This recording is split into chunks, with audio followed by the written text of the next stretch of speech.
Yeah, that was a bad start to the weekend. Yeah, I honestly don't know why, and I hate to say this, I don't know why someone didn't like say, okay, if you want to show this, we have to see it to make sure it's okay. And someone should have seen this and be like, I'm sorry, we can't show your documentary at this convention.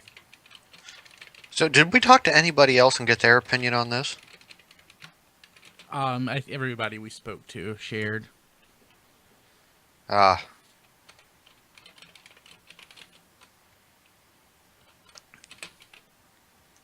Because if you want a video to make people feel bad about their hobby before they start a convention where they're selling stuff, that'll do it. Oh, hey, who filmed the convention footage that was that went up? Who filmed that? Brian. I did. Oh, you did? Okay. I'm sorry. Oh no, no. Oh no, it's fine. It's just uh, Brad had asked me on Facebook. There wasn't any shots at his table, and he was wondering if they could be, if he could just be included in the if there was any way to include him. There wasn't any shots at his table in there. I didn't actually. It's too late for that, Don. If you'd asked me that already, I might have been able to do it. Okay, well, I don't know. I don't think I have any footage. I did not get I did not get footage of the whole thing. Okay, well, he was just wondering because he wanted to be sort of in the montage, and but I told him I didn't know who recorded it, so I thought there may be some footage we could add in. Kilby, do I have video? Yes. Yes. Okay, I'm going to turn it off because I have dinner to eat still. Okay. So I'll be with you guys in a little bit. I'll go. You don't want us to watch you eat? Much as I might hate some of you, I don't need to inflict that on anybody. So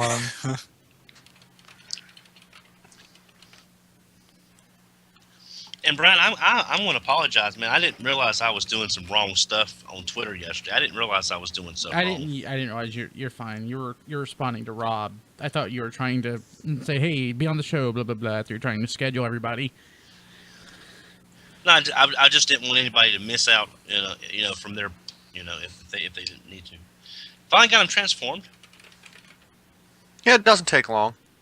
Yeah, well, some of these I like watching like a video review to make sure I don't want to break anything. And everyone started in bat mode, going to robot mode. It's like I need the other way. I mean, just so I don't screw up on any of the points. I'll be right back. I haven't even tried my Warbitron figures yet. Wait, I'll probably do those tomorrow. I can't check on this computer. I want to check and see if I have footage of Brad, but I don't have anything. Man, I wish Rob was on tonight. He transformed out too. He was Springer busy or at work. Clay? Springer, Oh. Clay, if he was available, but I don't think he's. I think Clay's doing it. Yeah, I think he's got some other stuff he's recording tonight. I need to buy this copy of Titanfall real quick. And in any case, mostly it's going to be TFCon and third-party stuff, and he doesn't really care about either. So, Yeah, I'll be honest. I don't give a. I don't think my opinion has changed about third party stuff, but I found there are a lot of interesting things about third party stuff that came up at TFCon. Especially Aaron Archer's standpoint. That to me was the most interesting thing. That If he Well, one can of them change, is- yeah, so so can I'm you. sure we're going to have a whole Brian conversation Kilby. about that. Yeah, yeah. And Let's not give it away, Don. yeah, I'm not. And I got to hold Utopia. I've got video. I got footage of it. I know. I saw. It was. Hey, XV, have you got a Utopia memory? No. Damn. You Is- No, I've got one memory. Okay, because I thought that'd be kind of cool to have Utopia holding Utopia.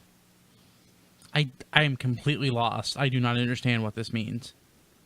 There's a yeah. Oh, you've got Terror, or is that all the Well, I've Dokons? My video's not up. It's just the first Deluxe Dope Hunt memory, so it's Oh, okay. the first, 25, 26. But no Utopia, because that was too late. Yeah.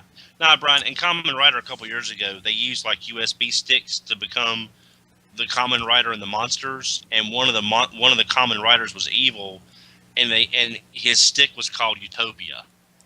So having Make Toys Utopia holding the memory stick Utopia would be kind of a cool thing. Yeah, there was all kinds like Umbrella and Apple and TiVo. TiVo. And TiVo. I'm surprised that still exists. Well, this was in like 2009, so So, something like that. did I forget. did you talk to Jack about BotCon after that? Yeah. Yeah.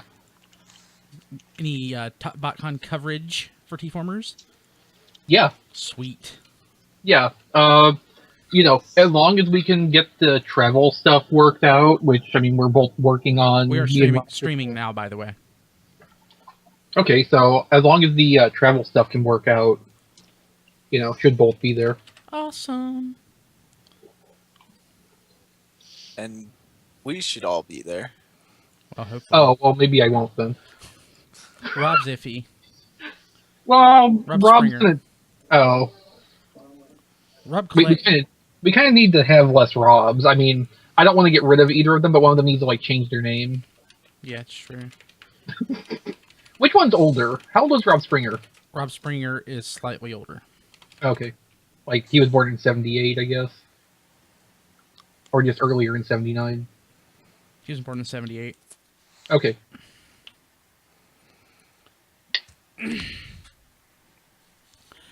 Okie dokie. Let's see here. Hello, people in the chat. How's it going? Sorry, that's my worst Outback. Oh, I That was thought pretty bad. I thought it was a bad Chris McFeely. Oh That's no, actually, that'd be more like a bad Finback. yeah. Hey, Brian, can you give me the link for the chat? Oh yeah. Here. Oh wait, that's my local copy. Sorry. Yeah, Freddie. Let me see if I can remember off the top of my head.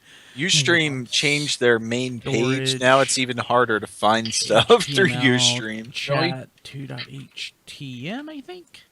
Holy crap! Again, I remembered it off the top of my head. Let me, I was gonna say if you don't, I got it bookmarked. right there. Awesome. I have to copy that. Or Don't see. copy I- that floppy. But maybe like bookmark it, Diecast. Yeah. You can keep it local. I have a local copy that I always work from. I just have that one bookmarked for some reason. Okay, what am I doing? Let's see here. So I was able to get some exotic sodas. I was able to get some RC, some cherry RC, which I've never actually seen in person before. When you were in Chicago. Ohio, actually. Don was able to get RC10, which I've never seen before. I see that around here sometimes. I was able to get Cherry Pepsi Max, which I've never seen before. Oh, I We didn't. don't have that. Oh, Brian, was that at That was. You remember that Circle K you went in, or Circle K you went into? It had no restroom. Yeah. That's where I got it. Oh, damn! I would have loved to have got some of that. Man, I didn't even know that even existed. Me neither. Okay, so Kilby, did you try the Cherry RC already? Yeah, it's not bad. Cherry RC is basically like my favorite cola. Yeah, normally RC kind of makes me a little sick, but it's not bad. I actually Regular RC, like, okay, so like when you were talking about just like the plain flavors, I don't like store bought Coke, or I don't like Pepsi in any context unless it's cherry. But RC is the only retail level cola that I like, and even then I recognize it's not that good. I know Don loves RC. Yeah. So one thing I'll brag about. I believe Cypher did artwork to that effect at one point. Probably. RC cola. One thing I'll brag a little bit about, and Rob got it before I did. The one thing I got, the one haul item that I got that I'm really proudest of, Beast Wars Second and Beast Wars Neo on DVD. Yeah. Ooh. I know. I picked that up. I got the same two discs from my friend Fred, and I picked up two things that were guilty pleasure for me: Sonic 6 and Mighty Warbots. And because these are pirated already, if you want me to rip these for you, XV, I will gladly do that. What's the video quality like on those? I just literally just broke the seal. Okay. Okay. Yeah, but they're already stolen, so Well, I couldn't resist the complete collection of Bionic 6. No, of course not. And Mighty Warbots, because all my Mighty Warbots is on VHS tape. Mighty Orbots is one of those things that's like, for the longest time, I was not ever sure if it really existed or not. BRB.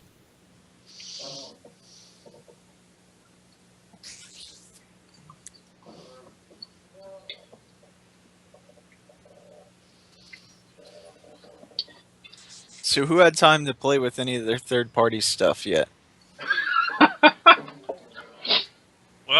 Well, like I said, I haven't. I'm working on the backlog that I had before I left.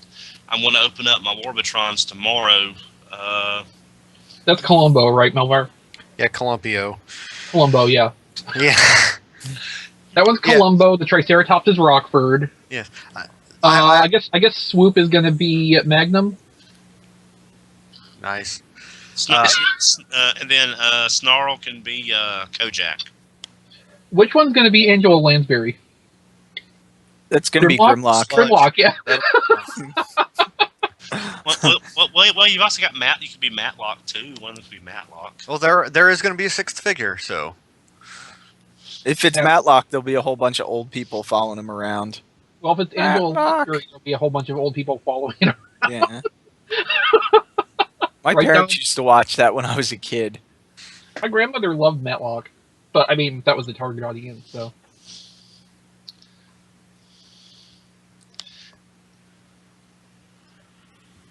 Yeah, I was perfectly fine not owning any of these third-party Dinobots, and then I saw it in person.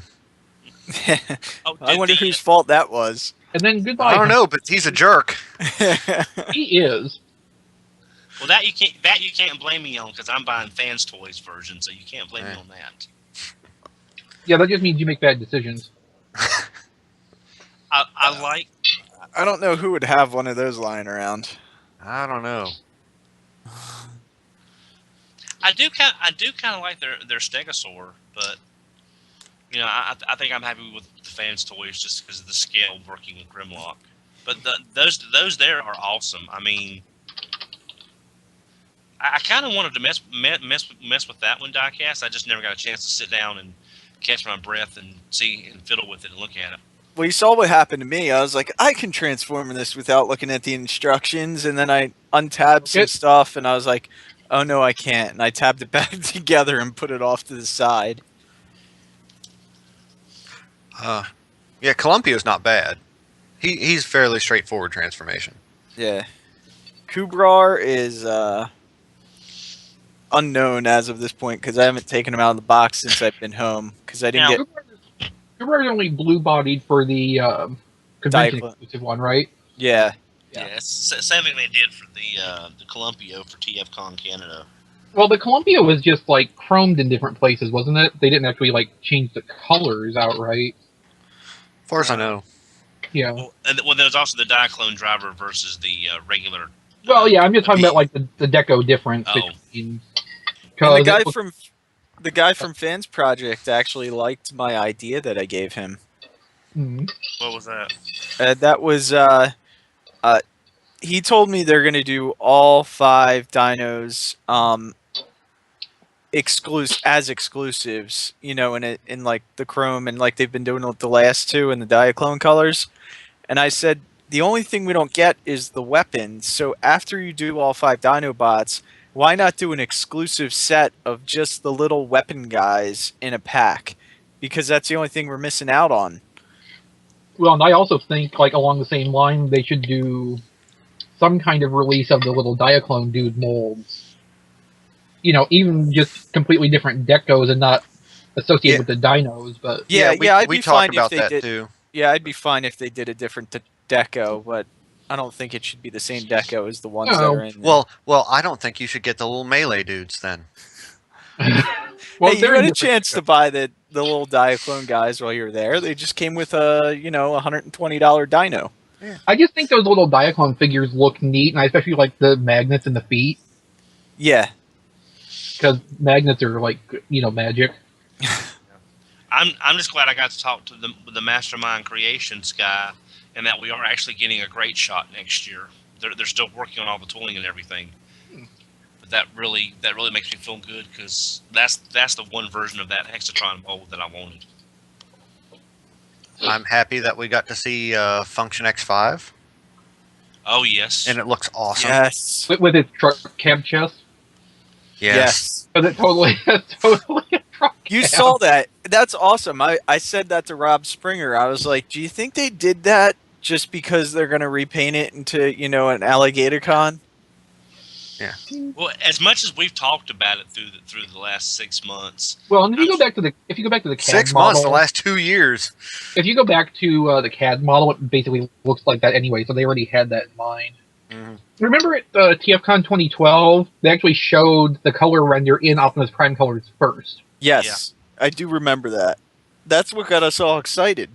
Yeah. And they did it. They said they did it just as a joke, but the response was so great they want to try to actually do it for real. And that figure honestly looks like it could be the best one of the waves so far. Of Yeah, the I mean, I animal wouldn't- figures. Yeah. But see, the animal figures just seem like, on the whole, weaker than the others. So I'm kind of hoping this will actually be like the bridging point between the vehicle and the animal ones. Yeah. I was talking to somebody on Twitter about this in the last day or two, but basically it was like, if Beast Hunters Predaking had not come out a few months prior, and by a few months I mean like almost a year, Quadruple U probably would have been really strongly received for the robot legs to rear half of the body transformation, because both toys did essentially the same thing, and it would have been really novel on Quadruple U if a real Transformer hadn't already done it. Yeah, I could see that. Like, I think that would have been the same way people overlook Code's limited shoulders because of the neat way the torso transforms. People would have overlooked some of Quadruple U's design shortcomings because it does the really neat transformation thing. It's still neat, it's just not, like, innovative and original because somebody else had the same idea. Yeah. The only thing that really bothers me about Quadruple U personally is I saw photos of it with a different style of hands, and they looked a lot better than what we actually got on the final version. So that's the only thing that really bothers me. Yeah, I mean, the hands are fine for carrying the weapon it comes with, so I'm more bothered about like its elbows having a short range. I'm upset about its shoulders, or at least my shoulders. Yeah, Quadruple U shoulders are better than Code's. Why are my shoulders hurt? Because you're carrying us? Jam. Ooh. Yum jam. Oh yeah, Kilby is totally carrying the rest of us. That's absolutely the truth. Actually, hold on for a second. Let me test that. There we go. Look at that. Yeah. I think I am. Sorry, I just had to prove a point. Okay. Hey guys. What happened? I'll just showing you something. He dropped us. I know. That doesn't mean he's carrying us, though. Don doesn't get the joke. It's okay. No, Don doesn't. He was carrying us, and he dropped us, Don. Oh, okay. Well, I learned at TFCon the person running RFC isn't even the same person anymore. Kim? Yeah. Oh yeah. Oh yeah, I want to mention that. I'm gonna debunk that. Yeah, that new guy sucks. I'm gonna debunk that one. He's a jerk. Oh, so speaking of, how did you like the unauthorized RFC? I liked it. The one I wish I'd have known about it, I wouldn't have done that other show. That's pushed the 15th anniversary show to 3 episodes back, and nobody's listened to it now. Oops. Yeah, I should. Well, if I knew you were going to do the other one. Well, I mean, considering I'm the host of the show, I think it goes the other way. It would be great if Chris had a show of his own he could run. Yeah, Kilby, just do an unauthorized superhero time and screw my numbering up. Oh, God. There we go. We'll have like me on it and Melvar and No. Get McFeely and Rob Springer. Just the 3, and Triplet. Get Triplet to do it too. I think McFeely knows about that stuff, though, doesn't he? To some extent. McFeely hates Power Rangers and that stuff. Oh, that's perfect then. Yeah, that's why. That's why. See, I've suggested, a couple of times that, when Fanboy Versus was running, everybody just switch podcasts 1 week and it'd be on a show they've never done before or not that much. And that's when Chris said McFeely would absolutely hate being on. Yeah. Yeah. Time because this stuff is done. He doesn't not interested. I think there's probably very little crossover between the shows, which is a good thing. Yeah, I know. Which I don't want everybody to. I don't want all of the shows to be a subset of RSC listeners, which is how it would work out, considering that we have more listeners by not a small by not a small margin. Well, of course. There was a time when Superhero Time was neck and neck, but our numbers have improved over the last couple of years. Mm-hmm. Not that they were bad before; they've just multiplied.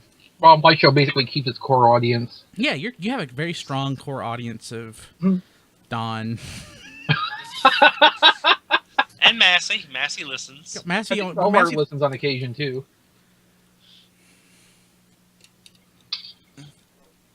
You know, the thing is, I think I listened for about 10 minutes once. I think as Well, long that's usually the best part of the show. as long as the show has more people listening than are on the show, I think Yeah, that's a that's good a thing. success. Yeah, that's a success. I agree. And Chris, how badly did I misspell that word a while ago? Ruminoids? I thought I was at least close. Was it Roid Mudes. Roid Mudes. Okay, I was eating when I was typing that, and I thought I was close, but No, That's what she said. yeah. But I mean, at least the pun. at least you didn't say Rodimus. Yeah, but at least the pun to you and Vangelis I thought was at least fun. No, It wasn't. Oh no, no. no. I'll be right back. Yeah. Now I made a pun on something Vangelis and Chris was talking about, and apparently it wasn't as funny as I thought it was. What is it, silly boo? I have petted you off and on all day. Your window's up and you have food. What is wrong? I know what you want. I know what you're looking for. The magic dot. Looking for the magic dot? Ooh, looky there. Oh, it's the magic dot. Get it. Get it. Whoops, it's gone. Where'd it go? Where'd it go? There it is.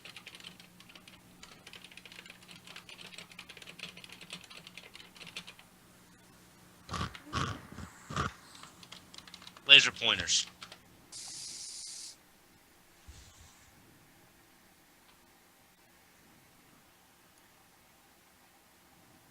Where did it go? I don't know where it went.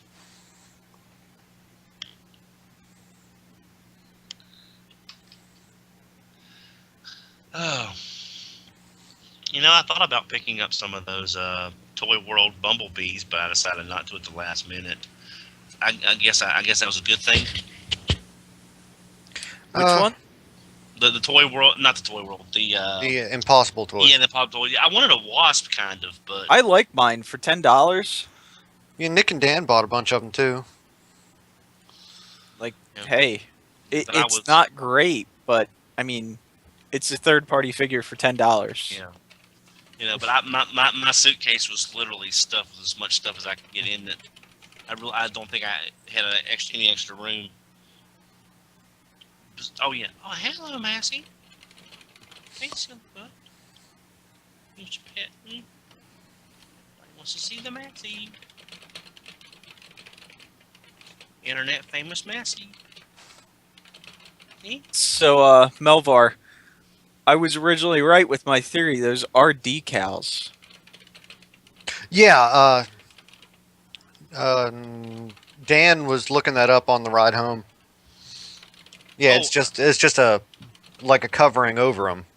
So I'm gonna demonstrate how to put them on. Oh, did y'all for the guys that bought Grant, was all the sticker sheets not cut? We're gonna talk about it in the show. yeah, it's actually okay. They didn't do anything wrong. We've never seen anything like this before.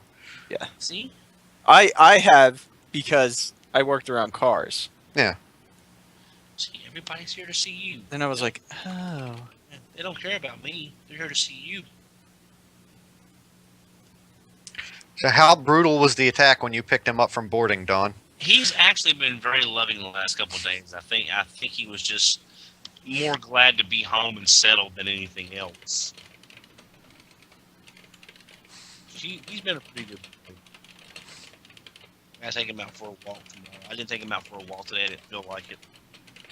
Take him out for a nice long walk in the morning. Yeah, people asked about you. Asked you where you were. Was Counterpunch at I don't know. Yeah, I follow him on Twitter. I didn't know he was on the show. Like I said, the only person I know for sure was John. I'm so bad with names. I don't remember half the names of the people we met. Yeah, I'm the same way. It's all just to see a faces. So if I forget to mention someone by name, it's not because I don't not like you. I feel really bad too because a lot of them were awesome, and I was like, God, I wish I could remember their name. I remember Fearcore and Greg. Yeah. Let's see, from the other shows. Greg's from Shattered Cast. Yeah, Yeah. I met him. I met pretty much everybody from Shattered Cast that was there. I met everybody. I met Jeremy from Transmissions. He's a nice dude. Yeah, I think I did too. I got his card. Yeah. Yeah, I met them when I was handing out cards to everyone in line for the dealer room on Saturday. And they handed me their card. Who, yeah. There was two of them there. I don't. So I've got a story about that, which yeah, okay. We'll talk about that during the show. Sorry, having a conversation with myself. Did it make any more sense to you than it did to us? You weren't there. I think they know what I'm talking about. It's great. No, the conversation with yourself. No. Did it make more sense to you than it did to us? No, I think it made sense at least to Melvar and Diecast because they know what I'm talking about. Because nothing ever makes sense to Don. Don wasn't there. Don was in his own world when he was there, for the most part. What do you mean? Is this the strip club? No, we didn't do that. Oh. No, I saw that picture of you. I saw that picture of you holding up a bunch of singles and just assumed. No, that was me. That was me pretending I was my friend. He who shall not be named. No. No, I was. I hung with y'all Everyone's friend. Think Shardacon. I'm sure it'll come to me later. Okay. Oh. Well, No, see, Brian, that's just how much of a non-issue that's been over the last year or so. I doesn't even click anymore. Oh, look, YouTube's at 60 frames per second now. Well, yeah, Brian. I hung with y'all Friday and most. You did. But I think. Okay, I'll put it like this: when I get into a dealer's room, I'm in wheeling and dealing mode. You're in the Don zone. I'm in the zone. I was doing this before I started regular working at flea markets, antique shows, toy shows. I wheel, I deal, I trade, I barter. I say that's my thing. And when I get in the dealer's room, I just go into. Can I get a discount? We can't go into that. I'll trade you I'll trade 2 hamburgers today. Or Jim Rockford tomorrow. Yeah. Actually, Brian held up one of the other things I got that I forgot to mention was the muzzle Ball gag? ball gag and Hustler 2-pack. Don got his ball gag. Okay. Yeah. I'm probably going to sell Hustler just because, You like your ball gags better. You know, when we sat down and met with the Master Shooter team, you know, all 45 of those guys, and we talked about this, I was really impressed with the manufacturing of these toys. really impressive. Yeah, I talked to their representatives at ShardaCon and had a very similar conversation. It's really the way they make those is actually really cool. And I'll be honest, they had several different kinds there. One of the best looking sets, not counting the ball gag and hustler figure, was the one for the BotCon Spinister. Yeah, I have that. Yeah, that looks really good. It's just, I think that's the set I don't have. Yeah. Nice set. But I mean- I had to do that thing just to annoy Don, where I reach off screen and pull Oh, out yes. exactly what we're talking about at any given moment. it's something the power of the mustache grants you. So I'll just have to, Well. Don, that mustache. Whew. That really, ladies love that. I'm gonna shave before I go back to work. I gotta work 5 days in a row, and if I gotta shave 5 days in a row, I'm not gonna shave till I I need need to. to order Titanfall real quick before it goes off sale. Why? How much Okay. is on sale for? $15. Oh, it's cheap. That's pretty cheap. That's the PC version. Yeah. Yeah, we had a good time. We had a good time recording last week talking about Ball Gag and Hustler. It was fun to listen to. Don said, "Can we listen to it on the drive there?" And I'm like, "Oh God, I don't want to listen to it with Kim in the car. I don't want to." But we listened and it was okay. No reference to me like having sex with chickens or anything. If I would have thought about We'll try harder like, next time. No, actually, like before we started recording, I kind of made it clear, same content guidelines as a normal RFC because I don't want to have to go through and edit this. Yeah. Well, part of that was because, like, I half knew going in that I don't have the bumpers and liners and stuff that go in, and I had to, like, re-engineer everything I used from scratch, which took hours and hours. So I kind of knew, okay, one thing or the other, not both. You guys did a great job. Thank you. It was fun. And I'll admit, some of the podcasts Brian listens to are very interesting. We listened to several on the way back. That was heavy science And see, when I was on a car trip with Kilby, all we listened to was Audio Abraham Lincoln Vampire Hunter. Yeah, that's true. Although Which I'm not saying is a bad thing. It's just like, there was no really like sharing of taste in podcasts. but I will say this: you have not had a road trip until the two people in front of you are having dueling duels to country songs. Not just Dueling country. duels.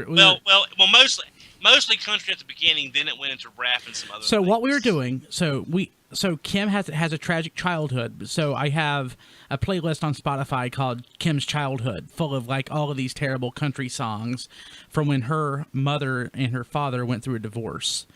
So it's like all of these heart-wrenching songs of loss that I constantly make fun of Kim with. So we were singing those at loud volumes. Can you feel the love? Yeah. But no, it's interesting hearing them doing just dueling duels from the front seat. It's like, If I hadn't seen the two of you at ShardaCon together, I would wonder how your marriage works. But with that experience, it makes perfect sense. I mean, it's just you two are essentially the same person. She's just not all this. Oh. Nah, she's not. We're not the same person. We're Brian has never threatened to cut me. Did Kim threaten to cut you?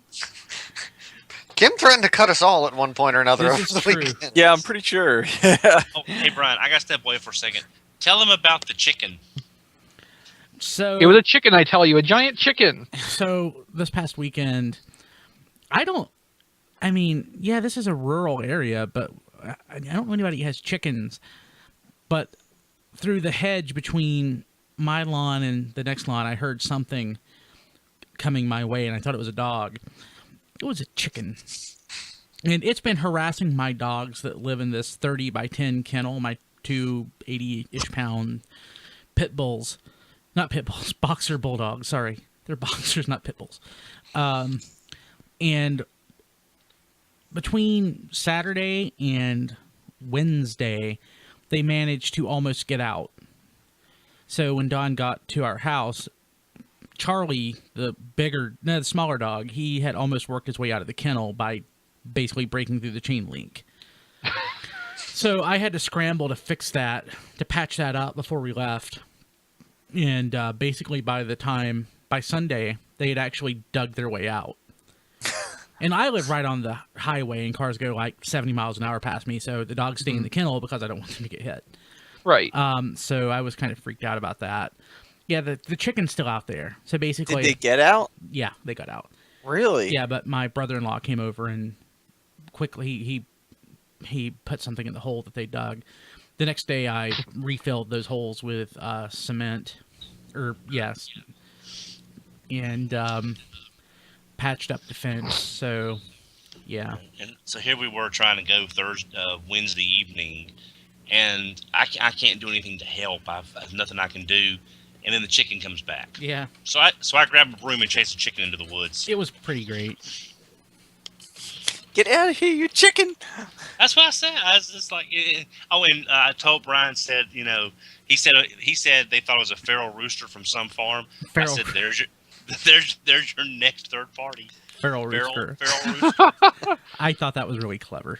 Kelby, while you were away earlier, we came up with new names for Fans Project Dinobots. Oh, really? So, like, the sludge one is not Columpio, but it's going to be Columbo. I call it Columbo, my mistake, every single time. The Triceratops is Rockford. Nice. Swoop is going to be Magnum. Yeah. I like where this is going. I guess Snarl will be Matlock. Mm-hmm. And Grimlock will be Angela Lansbury. I love it. Those are so much nicer than I thought they were going to be. Oh, they look really nice. I just, I don't need to get in the hole where it's like $100 Dinobots every month and a half. I like them so much. Often. I like them so much better than the Masterpiece ones like Don has been buying. I prefer them 10 to 1. It's because they're not, those aren't masterpieces. They're just big. They're big and they're nice looking. Yeah. And they're not slavish, but they are nice. No, I mean the so-called masterpiece ones. They're not masterpiece. They're just big, and that's that's kind of a problem. No, I would say the fans' toys qualify for masterpiece. Oh, let's not even go there. What? I prefer, if I have to, I prefer to just say masterpiece style. Okay, I would say they're masterpiece scale, maybe. No, they're not, because Grimlock. Yeah, they're actually big. They're oversized masterpiece knockoffs. Yeah. It's like if you went to Big Lots and they had masterpiece, but it would actually be that on a card.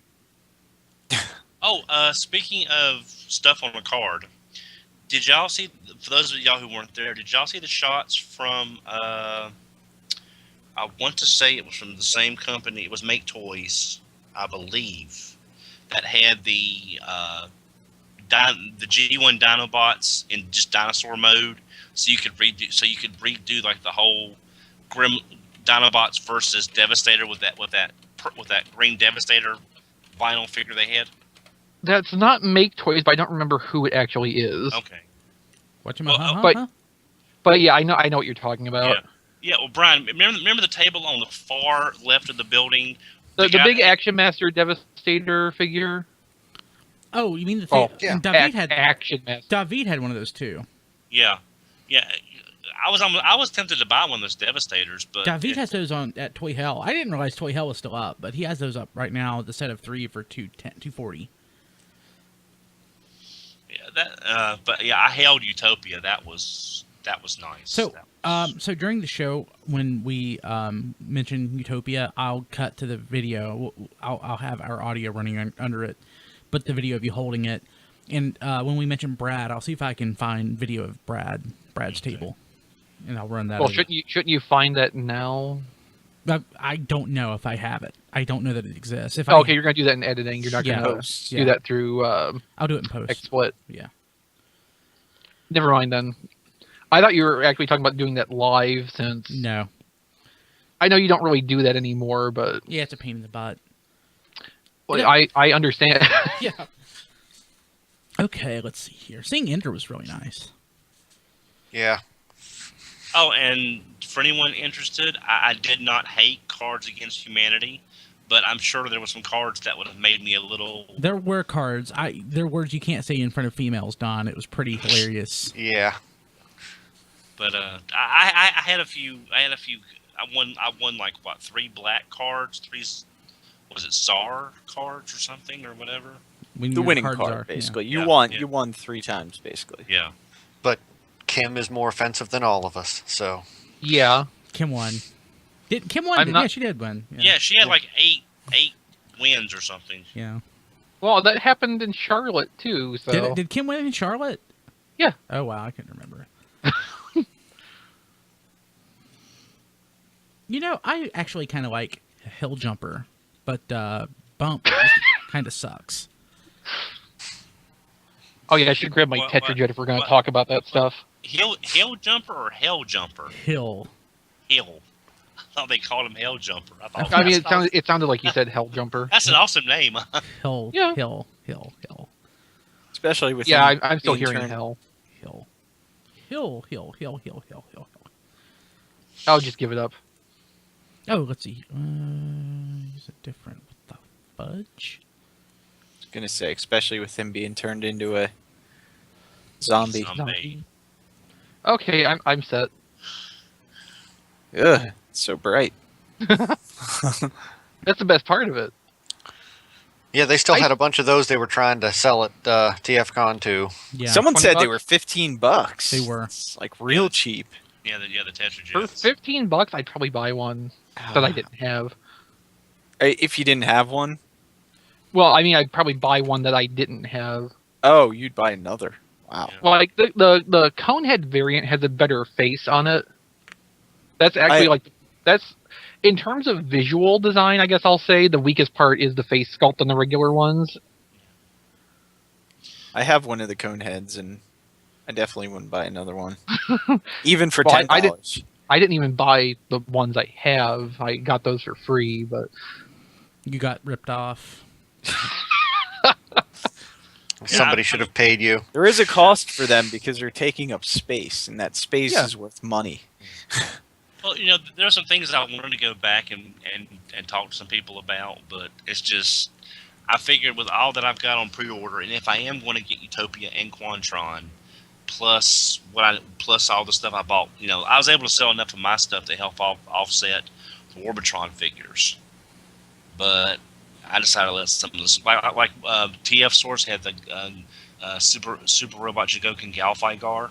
I really wanted to go back and talk to them about getting that Galfy Gar, but I figured I could use the money elsewhere.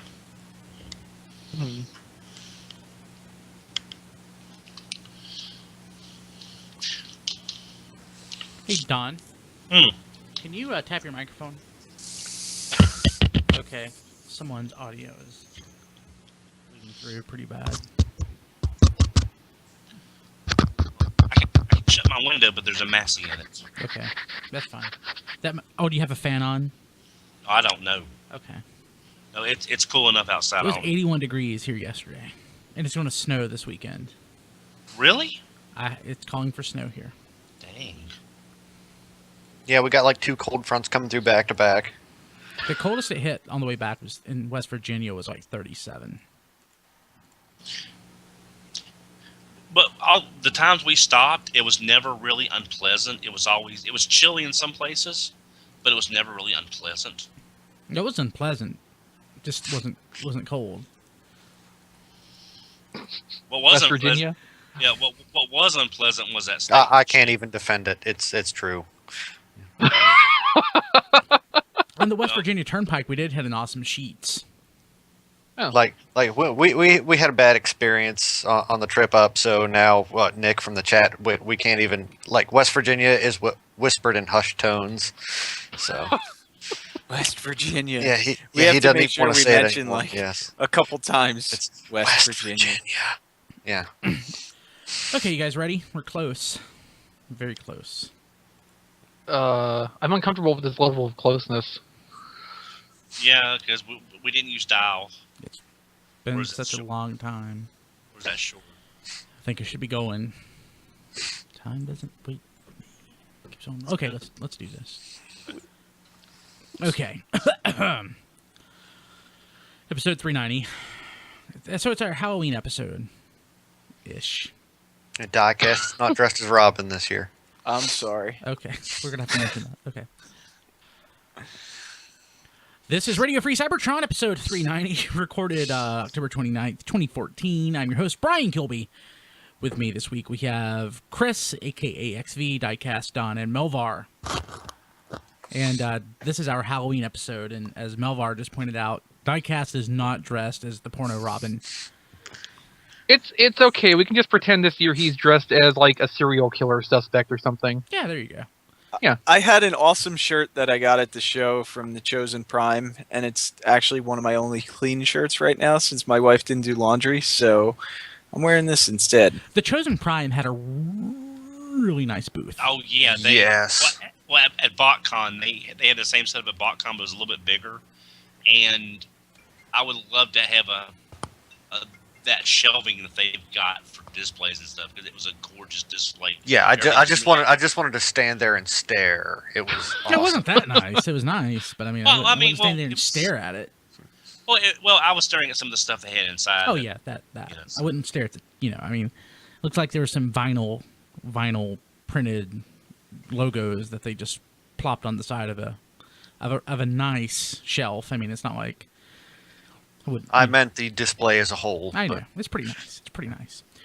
So let's see here. On the show this week, let's see here. We're going to wrap up some TFCon stuff. We've got some news. Rob Springer's not here, so no Q&A, which I don't know that... We have questions. I don't know that we get answers out of those, but let's see here. We have a live segment from TFCon, which I think the bulk of the show probably will be that, and a couple other things. A few things I want to remind everyone of. So our 15th anniversary episode was 2 weeks ago, which normally means there's one episode in between this one and that one, but now there's two. Because of the unauthorized podcast, which is now officially 389, which yeah. is officially 389. It's no longer unauthorized. It's now an authorized episode of RFC. So we kind of had two episodes last week. XV and company. It was cool though. Mine was better. It was. Did a great job putting this together. Mine was like thrown together at last minute. I'm like, I'm going to put a show out this week. And the next day we had another show. But if you haven't already, check out our 15th anniversary episode. It's episode 387. It's great. We have interviews. We have a new podcast embedded within Transformers 101. A lot of great stuff in that. And go check it out. I'm just saying that because people have not downloaded it as much as they should have because it's our freaking 15th anniversary show. It's like a normal It episode. might also have to do with that it's like 2.5 hours long. It might be a little intimidating. Shut up. Nobody wants to hear that. No, but my point is that even though it looks like it's so long, it's like packed full of like solid quality Exactly. content. And you should make the time to listen to it, even if you gotta do it in like 2 or 3 chunks. This kid is brilliant. Listen to him. Listen I to know, him. I mean you should give me a chance to finish before you start yelling at me, Kilby. Shut up. Kidding. Hey, so we were able to sell some of JD stuff this past weekend at TFCon, even though we weren't supposed to bring any of the stuff, but we did, and we sold quite a bit, so that's really good.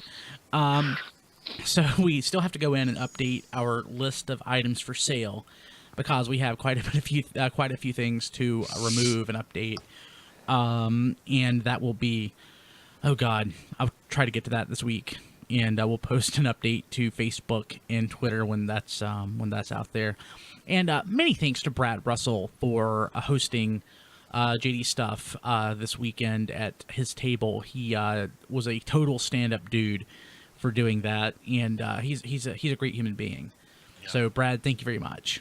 Yeah, Brad. I've known Brad since I think Brad's first BotCon was 2004, which I would have met him in 2005. And I have never heard anybody say one bad thing about Brad. He is just a stellar guy. He gave us as much space as he could from his booth to sell JD's stuff, and it was awesome. So thank you. Thanks to TF Marketplace. Is that marketplace.tf or tfmarketplace.com? I think it's tfmarketplace.com. The guy there, I don't remember his name. Yeah, He ended up buying a bunch of JD stuff in bulk. Matthew. So thank you very much for doing that. That was awesome. We appreciate it. And JD's wife, Amanda, appreciates it as well. Yes. And of course, also I want to mention, like us on Facebook, Twitter, give us thumbs up, share this episode, because we really need that. It helps us out. We do this podcast for you, the fans, for free. And it helps us if you share. So please do that. iTunes, reviews, all that helps. Like, it really helps. Like, if we get a couple reviews on iTunes, I can tell that we get a huge lift just from, like, a review or two. And Reddit as well. So, I want to get that out there. Because if you don't review us and like us, Kilby will send us a chicken. Donnie Boo, what's the matter with you? What's the matter with you? You don't act like the other Donnies do. So, okay, so... I hate chicken boo. And you hate being called Donnie as well, I found out. Yes, I know. Yes, I do. I shouldn't have said that, I apologize. Who wouldn't hate being called Donnie? That's horrible. I'm so sorry, Don. They Okay, called Donatello Donnie. that's I true, would- and he's awesome. I'm not I a would- mutant turtle. I wouldn't even I am call an Don Adonis Donnie. I'm not a mutant turtle. I am an Adonis. I'm a man, damn it. I'm a man. All the things I say to and about Don, and the one thing I would not ever do is call him Donnie. I am Until a man. now.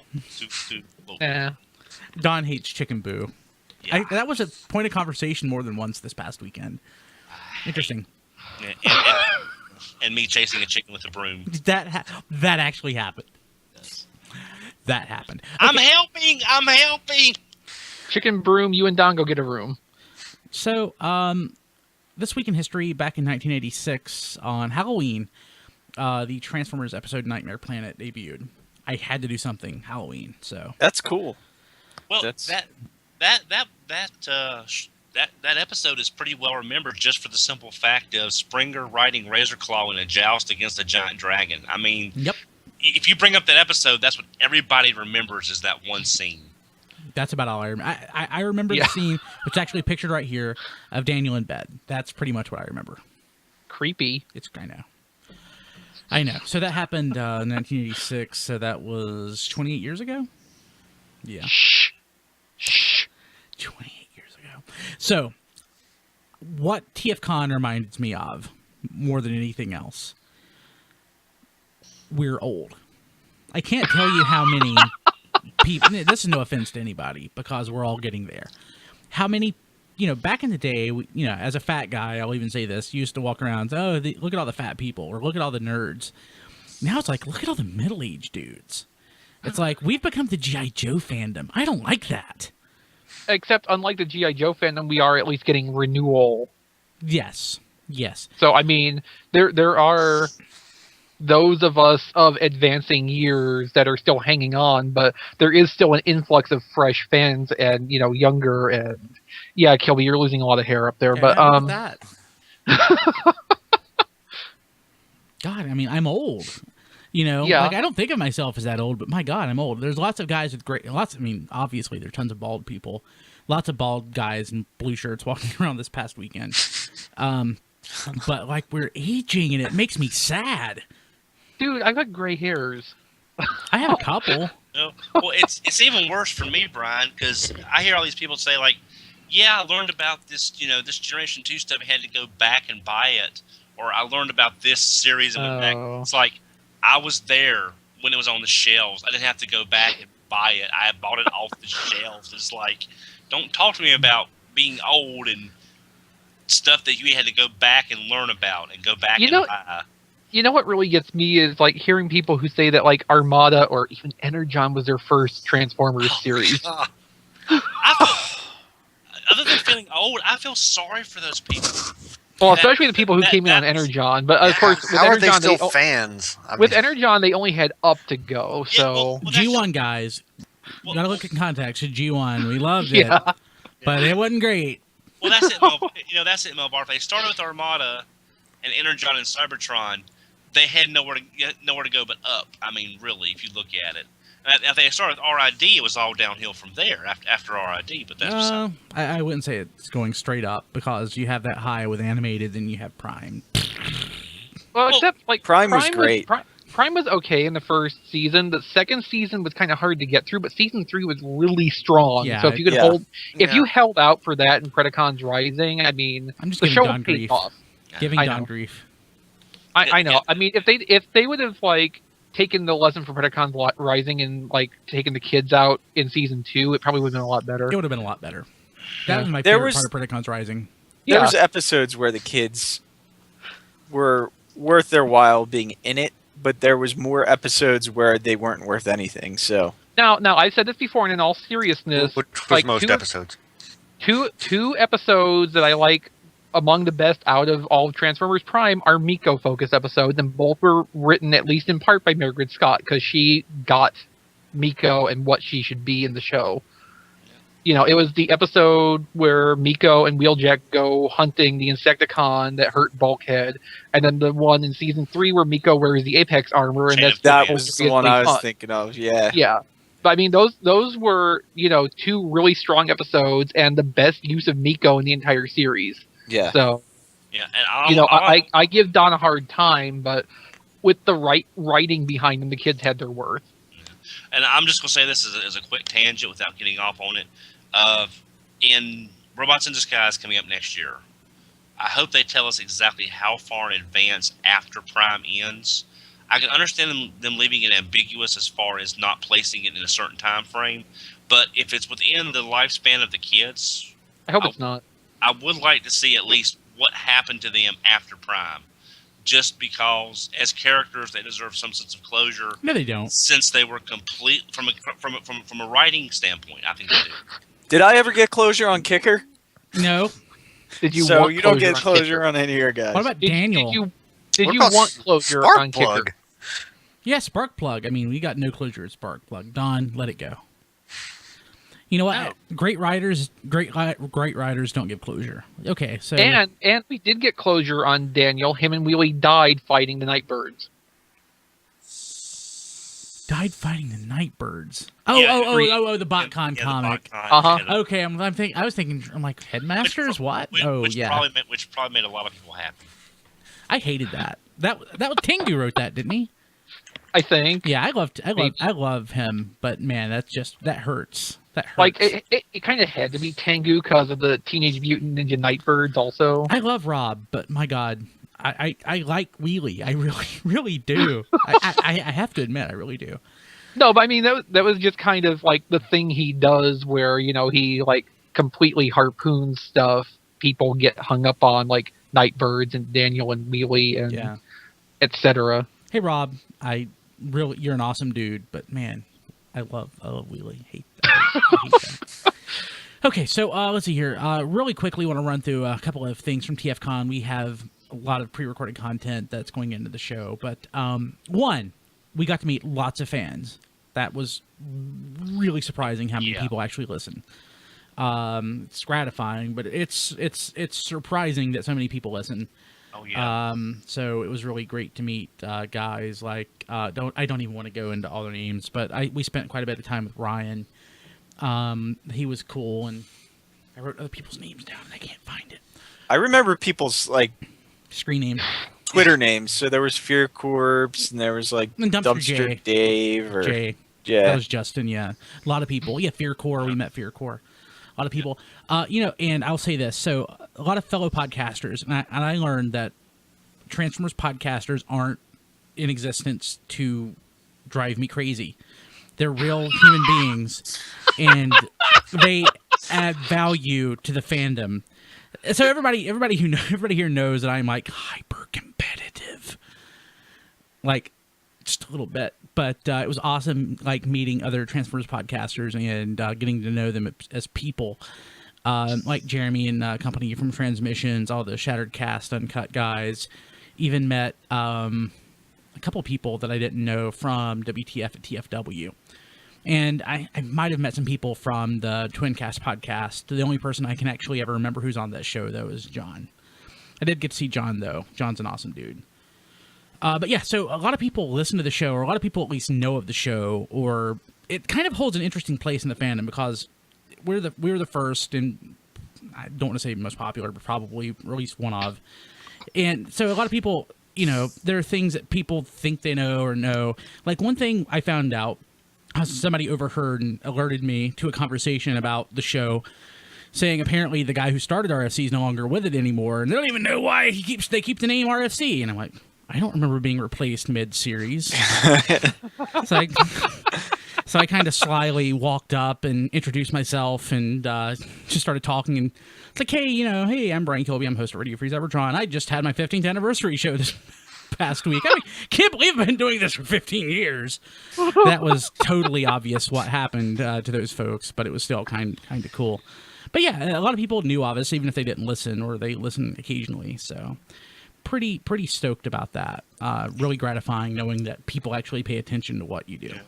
Well, I had at least 3 or 4 people ask me if I brought Massey. So Don, what I was most impressed with was when you asked the question during that panel, the Aaron Archer panel, and you said, I'm not going to ask the question that everybody thinks I'm going to ask. At least half of that crowd started laughing because they knew exactly what in the heck you were talking about. Right. Let's see here. What else? My God. So What did you ask him then, if not the obvious question? Let me think. Oh, I asked him what. Oh, Brian, I'm talking about this for a second, if I could. I asked him what was the one thing that he never got a chance to do that was not approved by Hasbro Corporate.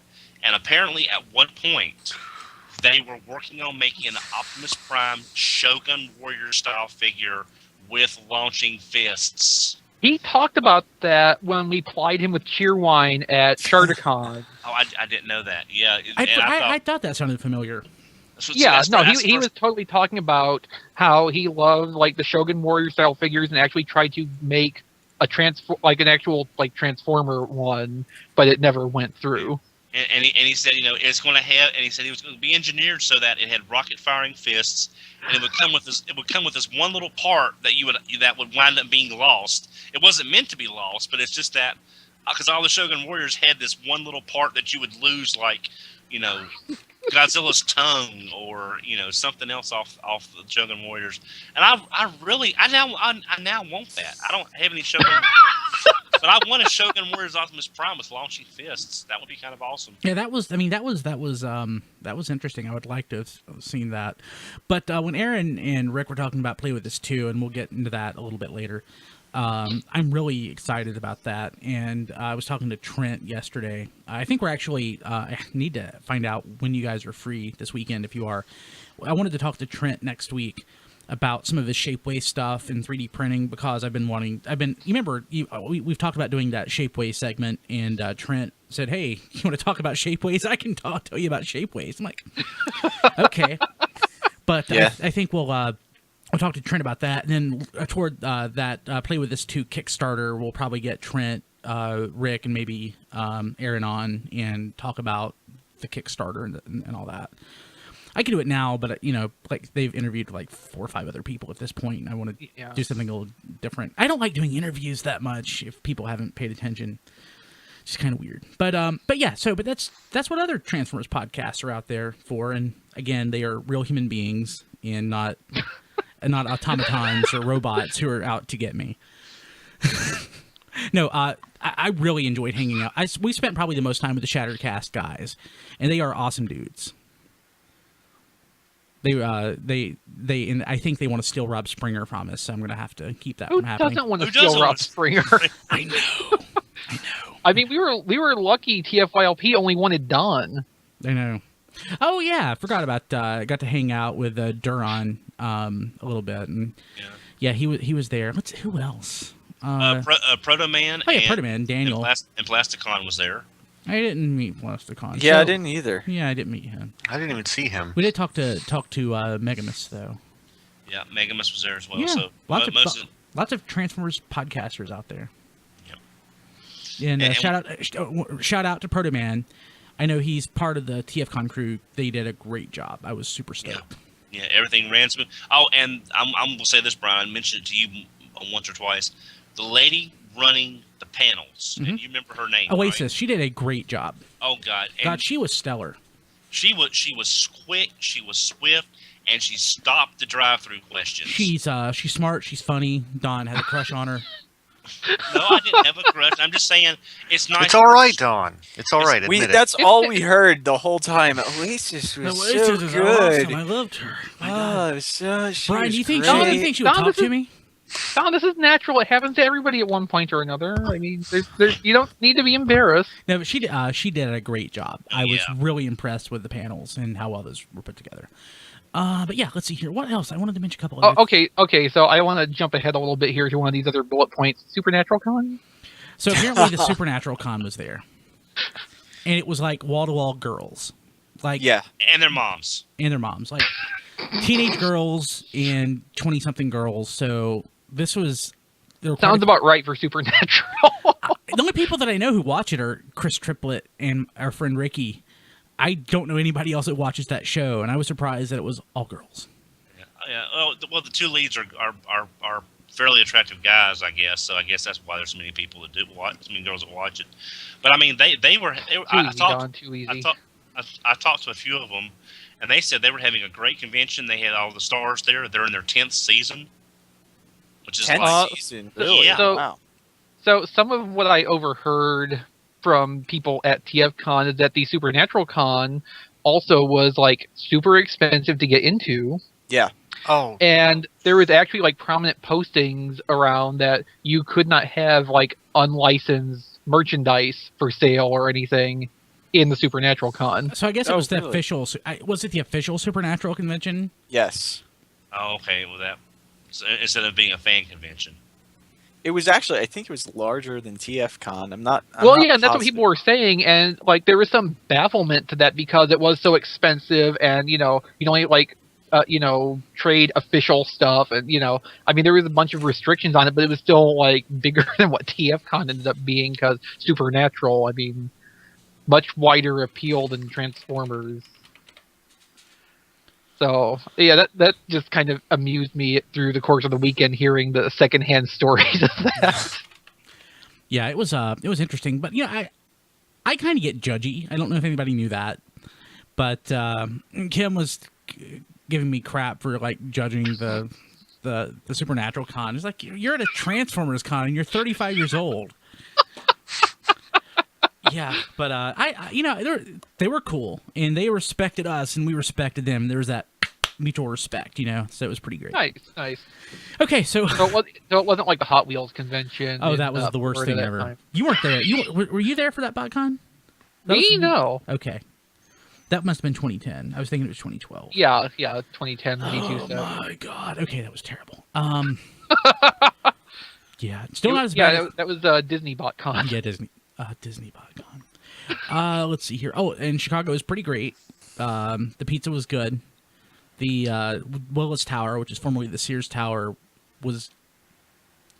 I walked. Yeah, it was.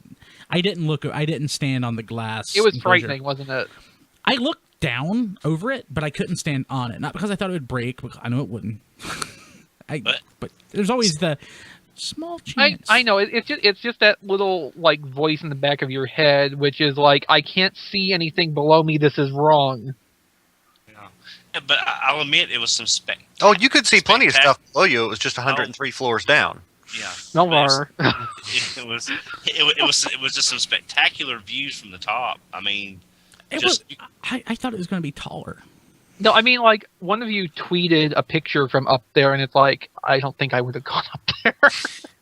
I think the elevator that took basically only a minute, because I think it was moving at like 45 miles an hour.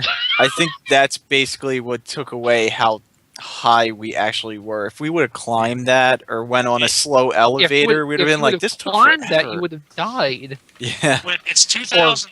Don and Kilby would have anyway. Well, it's 2,300 some odd steps, so it would have been cardio for the year. Yeah.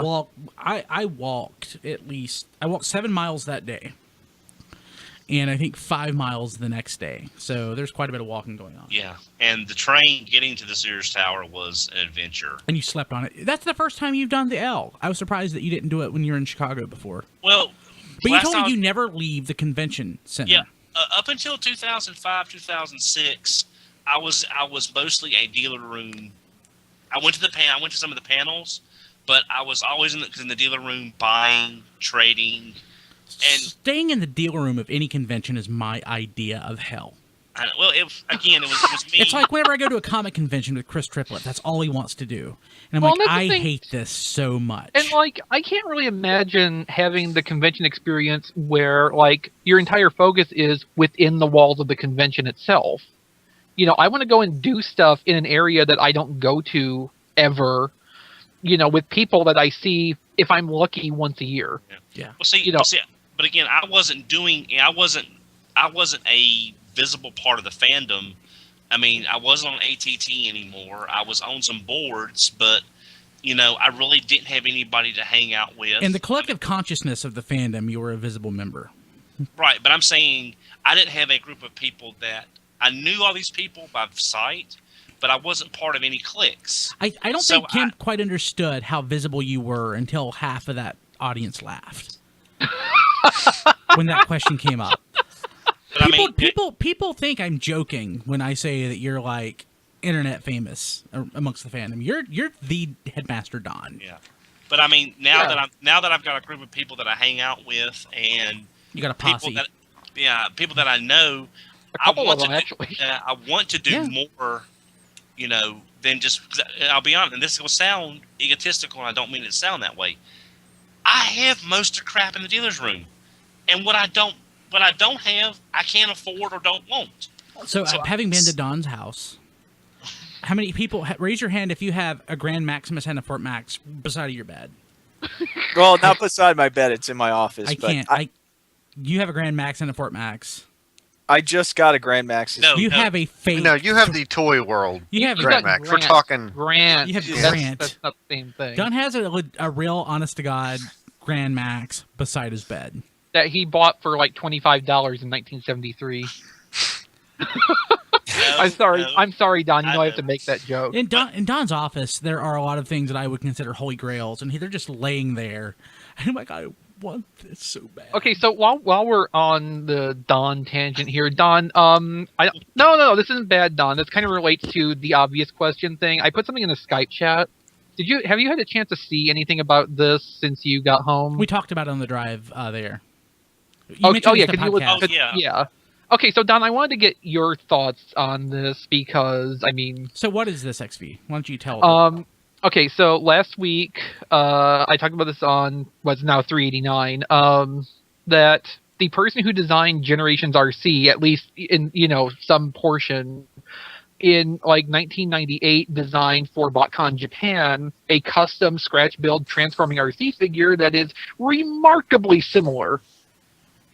And this is images from TF Archive of that custom and in-hand images for Generations RC to illustrate that point. But basically it came from Figure King magazine that came out a week or so ago, that this person is one of the designers on RC, and it's just basically it amazed me that like 16-ish years later, this person got to take their custom built figure and make a retail product out of it. And I just kind of wondered, what Don thought about this like really interesting history added to the RC figure coming up.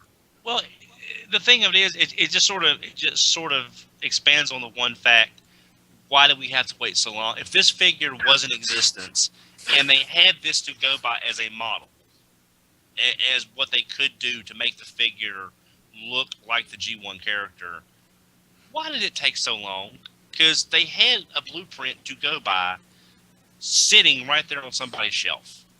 And I think what this proves is that the engineering has never been the challenge, because someone could scratch build this without like a great mass of parts, but it's more that it took until this point for Hasbro to basically evolve its way of thinking and what the Transformers line is, to not have the distinct gender divide, to think that, okay, pink girl character is not going to sell, because that's not the way Hasbro is thinking anymore. Do we know Right. what the ratio is on the case, the assortment? I'm pretty sure we are getting 2 RCs and 2 Chromias per. Let's per hope case. Let's hope that actually But hits. I think I one thought thing it was that- going to be a 4/4 case almost, because what else? No, because we're getting reruns of Windblade and something else in there too. Okay. Well, actually, Windblade's been selling very 3 female good. characters in so- a case. I think what's helped over the last year is with the success of IDW showing they can take not minor characters, background characters maybe better, background characters, secondary characters, and actually make them viable enough to be a part of the main cast. I don't mean that in any kind of derogatory. I'm just saying Tailgate. You don't think of Swerve, and to me, Swerve and Tailgate are recolors. non-entities, basically. Yeah, but with That's them, because you don't read the comics, Don. I know. No, I know. but no. Historically, The they've point been is, non-entity. Yeah. Yeah, I know. the whole, I'm the just- whole point of they've it. always, I know, they've always been repaints of other characters, but with IDW taking these characters and giving them personalities, that's translated to the fans as these being more top shelf characters, which means the toys are getting made. But they only just recently started doing that with female characters in the past year since Dark Cybertron and all that. So the environment that they've helped create has in turn helped them to help Hasbro see female characters in a different light. But like you said, Brian, if this was done 16 years ago from an engineering standpoint, it could have been done with Beast Wars engineering because it's just ball. It could have been done with G2 engineering. So that's there's that's not the only like thing any amazing. There's not any amazing leaps of engineering. This is really simple stuff. Yeah, it's just that's what sort of makes me a little miffed is that they had this 16 years ago and it's not been done until now. Well, so this one was designed by a fan who was a fan then, not a fan now. Yeah. 16 years ago. Because that's the point too. Because this person the next year went to work for Takara, probably based on Takara's people seeing this and other stuff he had done. So as a fan. So the RC toy could have been made from wood or Lincoln Logs or something, and it would come out in 2014. There's no reason to get pissed off at Hasbro or Takara for not releasing this in the 1940s, because the technology, which is what I think Don's saying, because the technology here isn't like, any more advanced than what we had 16 years ago. Yeah. I mean, Yeah, that's irrelevant. Yeah, you don't need Right. you don't need Revenge of the Fallen Leader Class Prime engineering to make that RC. But people want that, so it doesn't have a backpack anymore. But yeah, so that I thought that was interesting, and I can't wait to get my RC. So God, we're running long. One quick thing I want to get out. No. I'm glad you mentioned that because I wanted Don to chime in on it because he didn't get a chance to. He chimed in on it in my car, but he didn't get a chance to chime in on it here. I would have liked to hear that conversation as that came up, but this is the next best thing. So. Yeah. So one thing I really want to do is send a big shout out and thanks to Diecast Don, Melvar, Nick, Dan, Rob, Kristen, and especially Kim for putting up with me this past weekend. I really appreciate you guys for me being an ass. So thank you guys. Well, I mean, what I'm going to ask is, did it turn into like the trip back to Oklahoma after BotCon 2012? I don't remember the trip back to Oklahoma. Oh. Well, never mind then. I will say that if I never stop at another Steak and Shake again, I'll be happy. We did hit the world's worst Steak and Shake. And well, I then was you up- need to yeah. stop at another Steak and Shake to actually have the proper experience. I love Steak Well- and Shake. I love Steak and Shake. Yeah. Steak and Shake's Well- great. Well, it's like what Brian tweeted. I was on the phone with customer service the minute we got in the car. Yeah. It was, And I working for the people I do work for, I know what it's like in customer service when you're swamped. they and weren't you're swamped. busy. They weren't swamped. There was no reason for the stuff that we went through to get free shakes to take that long. To get So- free shakes, it's not free shakes. Just clarifying. Thought Don said free. Let's see here. Also, real quick. Halls. What did you guys get? I'll go first since I'm the host. I think my favorite thing I got was a Veo Swerve that Don gave me. Ooh. Well, and I was given it by Brad. He had an extra that right there, Avio Swerve. He gave it to me and then I gave it to Brian because I've already got one. Don's awesome. Yeah, but that is a toy that if you can find one relatively inexpensive, say less than $35 maybe 40. 30's about right, yeah. That is it's not quite Generations, it's not quite movie, but it's an awesome figure. Yeah. Let's see. The on-site representative from Master Shooter was selling Ball Gag and Hustler I got that. Yeah, for Generations Nightbeat and Armada Starscream. Yeah, I got, let's see here, Requiem, which was, God, who actually made that? Which company was that? Impossible Toys, which no longer exists. Yeah. I got Requiem. That was Oh, Dirge. that's one of the Tetrajets, right? Tetrajets. Yeah, I got yes. Requiem. Not Dirge. He's crap. Yes, he is. Hill Jumper, which is Cliff Jumper, it's a little better, and Bump, which is Bumble Jumper, I guess, and they're okay. Let's see here. I think the coolest thing I got though was because I've been wanting these for literally years, DVDs of Beast Wars Second and Beast Wars Neo, and I mean I can't tell you how pleased I was with that. And also I got where is it? I'm actually gonna wear this to work. A polo. Ooh, Transformers polo. cool. Sweet. And I think that's it. Besides exotic beverages, I got a cherry Pepsi Max and a couple other things. Oh, and I got I saw a $4,000 bottle of hot sauce. A And- $4,000 bottle of hot sauce. Yeah. It's a supermarket called Jungle Gyms. Which I've been wanting to go to for years. It's the Can you nation's largest explain- supermarket. Can you explain to me why this bottle of hot sauce was I asked the $4,000? same thing. So what makes hot sauce hot is capsaicin crystals, which is the Yes. concentration of that. So basically, this is capsaicin extract from pepper. So basically, they've gone through the process of pulling capsaicin out of all these peppers, and that's an expensive process. And this, the crystals can be basically diluted down and used in other hot sauces. So you're not supposed to eat that crap because it wouldn't kill you, but it wouldn't be pleasant. It would do real physical damage to your taste buds. It would do real physical damage. I mean, this is the stuff that they use in like pepper spray. Pepper spray.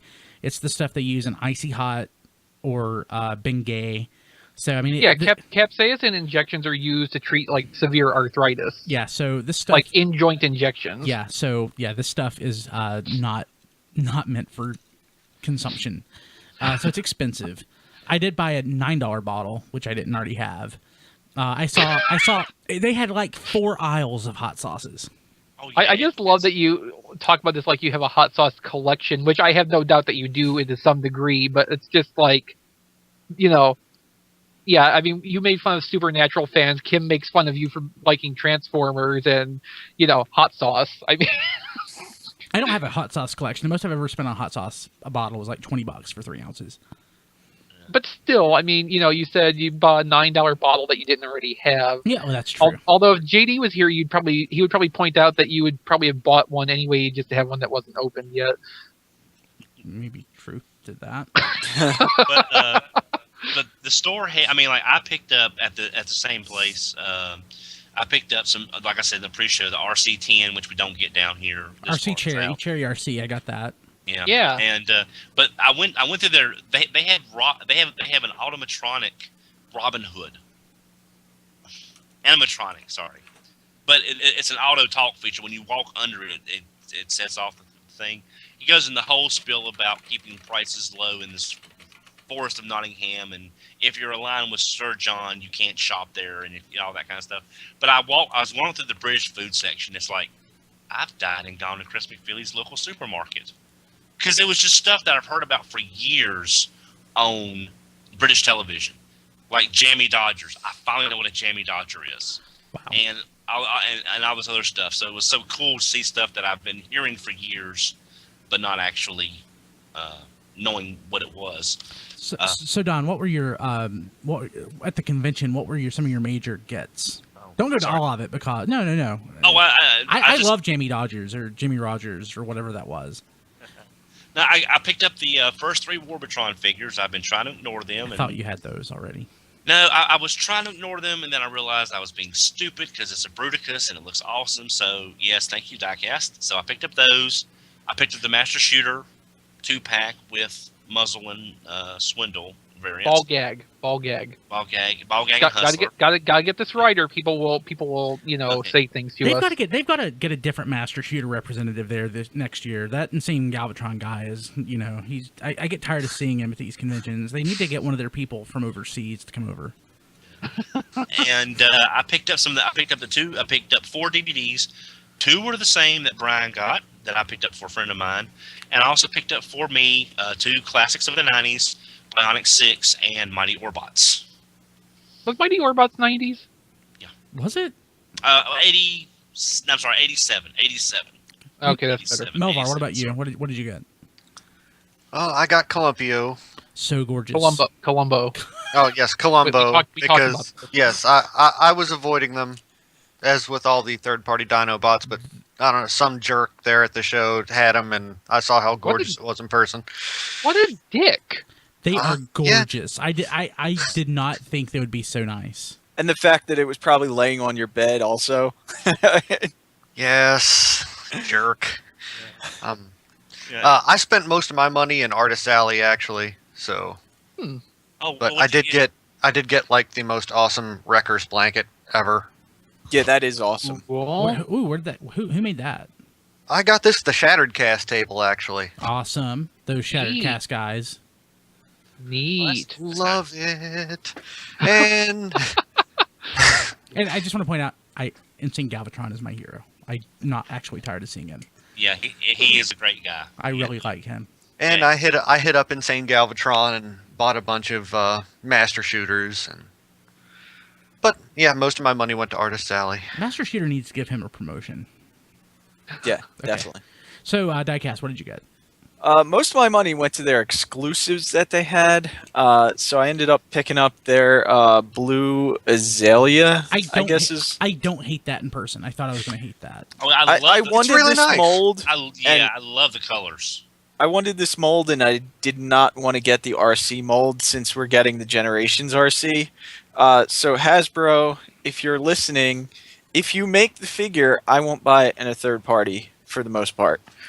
I also picked up which was the first time it was available, the Fans Project Kubrar, which comes with the little driver guy. What's that one's name, XV? Rockford. Rockford, okay. Rockford. Yeah, and he's a Diaclone. And he is blue. Yeah, he is a blue. Diachrone. Was it Diachrone or Diaclone in the commercial? I've heard it both. Yes. I think I've heard it both. Do ways. they pronounce it both ways in the commercial? Well, I mean, there's only a middle pronunciation, honestly. Okay, that's a valid point. And I also got the exclusive Columpio because they still had some of him too. Oh, I need to get the original from you if you still want to get Yeah, borrow that. definitely. Yeah. Yeah. So now I got the first two, and I actually got to talk with the Fans Project representative that was there a little bit. And I said, are we going to get the rest of these in exclusive format like these two? And he said yes, which I don't know if that was known already or not, but it's definitely, I would say it's confirmed now. And I also pitched an idea to him because the only thing with getting the exclusives is we miss out on the little guys that transform into weapons, which I kind of like. So I pitched an idea if it was possible for them to do an exclusive set of them once they're done with the exclusive Dino bits. I bet they could. And he seemed to like the idea, so hopefully that's something that they actually go ahead and do. And if anybody's listening, a reciprocal set of the Diaclone drivers in different colors would probably sell also. I just agree. saying. Absolutely. And as far as that Azalea goes, I was really impressed with the TFCon deco because that actually looks like a finished toy. What I've seen of the main Azalea looks like it's missing deco still. Yeah, And then it's a little too pink. Yeah. And then the final thing I picked up was my Grant, which is the Toy World Grand Max. And there was a little bit of a controversy going on because a couple of us found out that the sticker sheets looked like they're actually uncut and they made a mistake. But what these actually are, and one of the guys from Shattered Cast actually figured it out, is, and it's something that I originally thought might happen, they're decals, which if anyone has done cars, what you want to do is you want to cut out holes around the sticker. Oh no, And you don't even have to do that. The top layer of plastic peels back, back. Yeah. and the stickers just come right off. Well, the stickers come off with the plastic, the clear plastic, and then you can actually apply it to the area Without touching it. without touching the sticker. and it'll keep the oils off the sticker. So it's pretty just like cool. car decals. Hmm. And then you just press it down, and once you press it down, then you peel off the clear plastic. It's pretty stellar. Although, based on the general reaction, they probably needed to find a way to make that clearer Clearer, with yeah. the Yeah. packaging. It seems like the people at TF Source had no idea, and I didn't look through the instructions, but there's nothing on the instructions that explain this. The only thing you will notice is they give you this nice sheet with a picture of the stickers, and they're actually numbered. The stickers on the sheet, because they're decals, are not numbered. Right. So that's actually how you have to match them up. It's really neat. I think they're high quality. I think they're actually better than stickers. So I would not be surprised if TF Source's people, like, they probably got one already, like, finished from Toy World for use in promotional photography, and then, you know, the whole stock they got, nobody actually ever, like, opened and handled those to even have an idea of what was going on inside. theirs in the display case was actually unstickered. Mm. Interesting. So Yeah, and what's weird is that thing was no one knew about it. Yeah. I mean, literally, we walked in. I saw the sign and thought, wait a minute, they've done a exclusive repaint of the. I thought it was a Fortress Maximus repaint in the Grand, the recent reissue, and I thought, no, not for 119. But I know, but then I realized that when I saw it was Toy World, I put two and two together. That's So where my from mind the went. photo that they Yeah. had there, not from Yeah. the actual toy, because of the Yeah. size difference. Well, it didn't help either that, like, the big poster they had, you know, $2,000 marked down Yeah. to, Yeah. which I thought was kind of neat, but Yeah, still. number 80 in a 4-issue limited series. Yeah. You know, stuff like that. Uh, But coming in a brown box didn't help. So real quick, because we mentioned Fans Project. It's Fans Project that did, that did the Utopia. No, Let's that- make that- toys. let's Make make toys. Maki into toys. Maki Toys. Didn't they shared a table though, didn't they? Maki Toys and Fans Toys share a lot of the same designers. Fans and Project. Fans Project. Fans Projects. I'm sorry. Yeah. Thank you. I start saying fans, and one of the two just They pops run out. together for me. And Yeah, they do. I was gonna make the same point. but Well, they shared a table. But Utopia, Don got to hold it. So what Yes. did you think, Don? It's lighter than you would think, but it doesn't feel cheap. So I mean, you know, it's a good balance of plastic. You're not the right person to ask, but I'm going to ask it anyway. Is it worth $400? I'm going to get it. Okay. So yes. Well, to me, it is because I. Think So it- we can at least say it's at least as much worth $400 as Kronos was. Rob Springer also got to hold it, but he's not here. So I wanted his opinion. He's probably a better judge of value.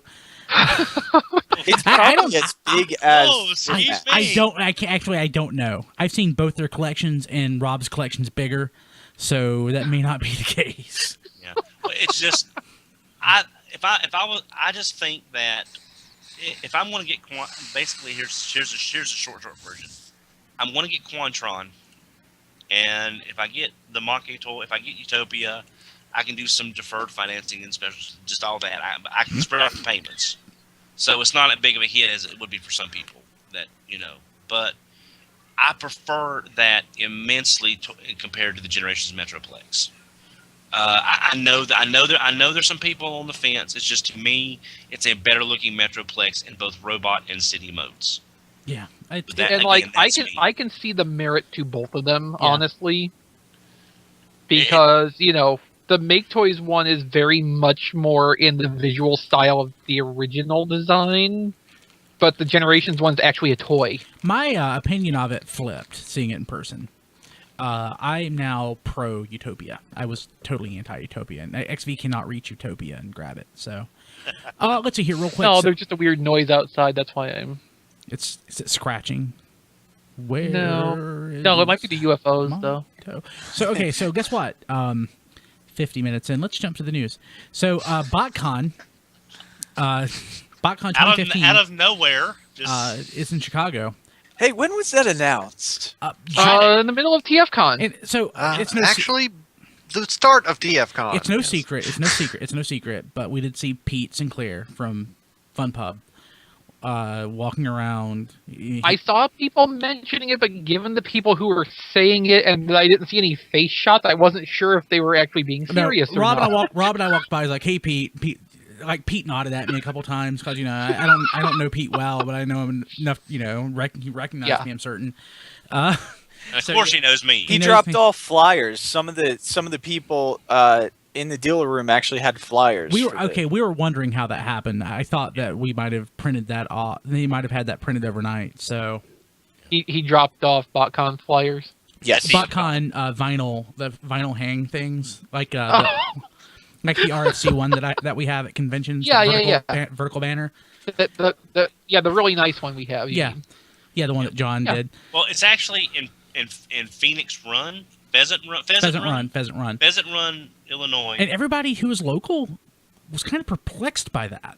Because apparently, you know what? I'm not local now, but I was there long enough to understand where that is, and I'm perplexed by it because that is about an hour and a half away from O'Hare by any means.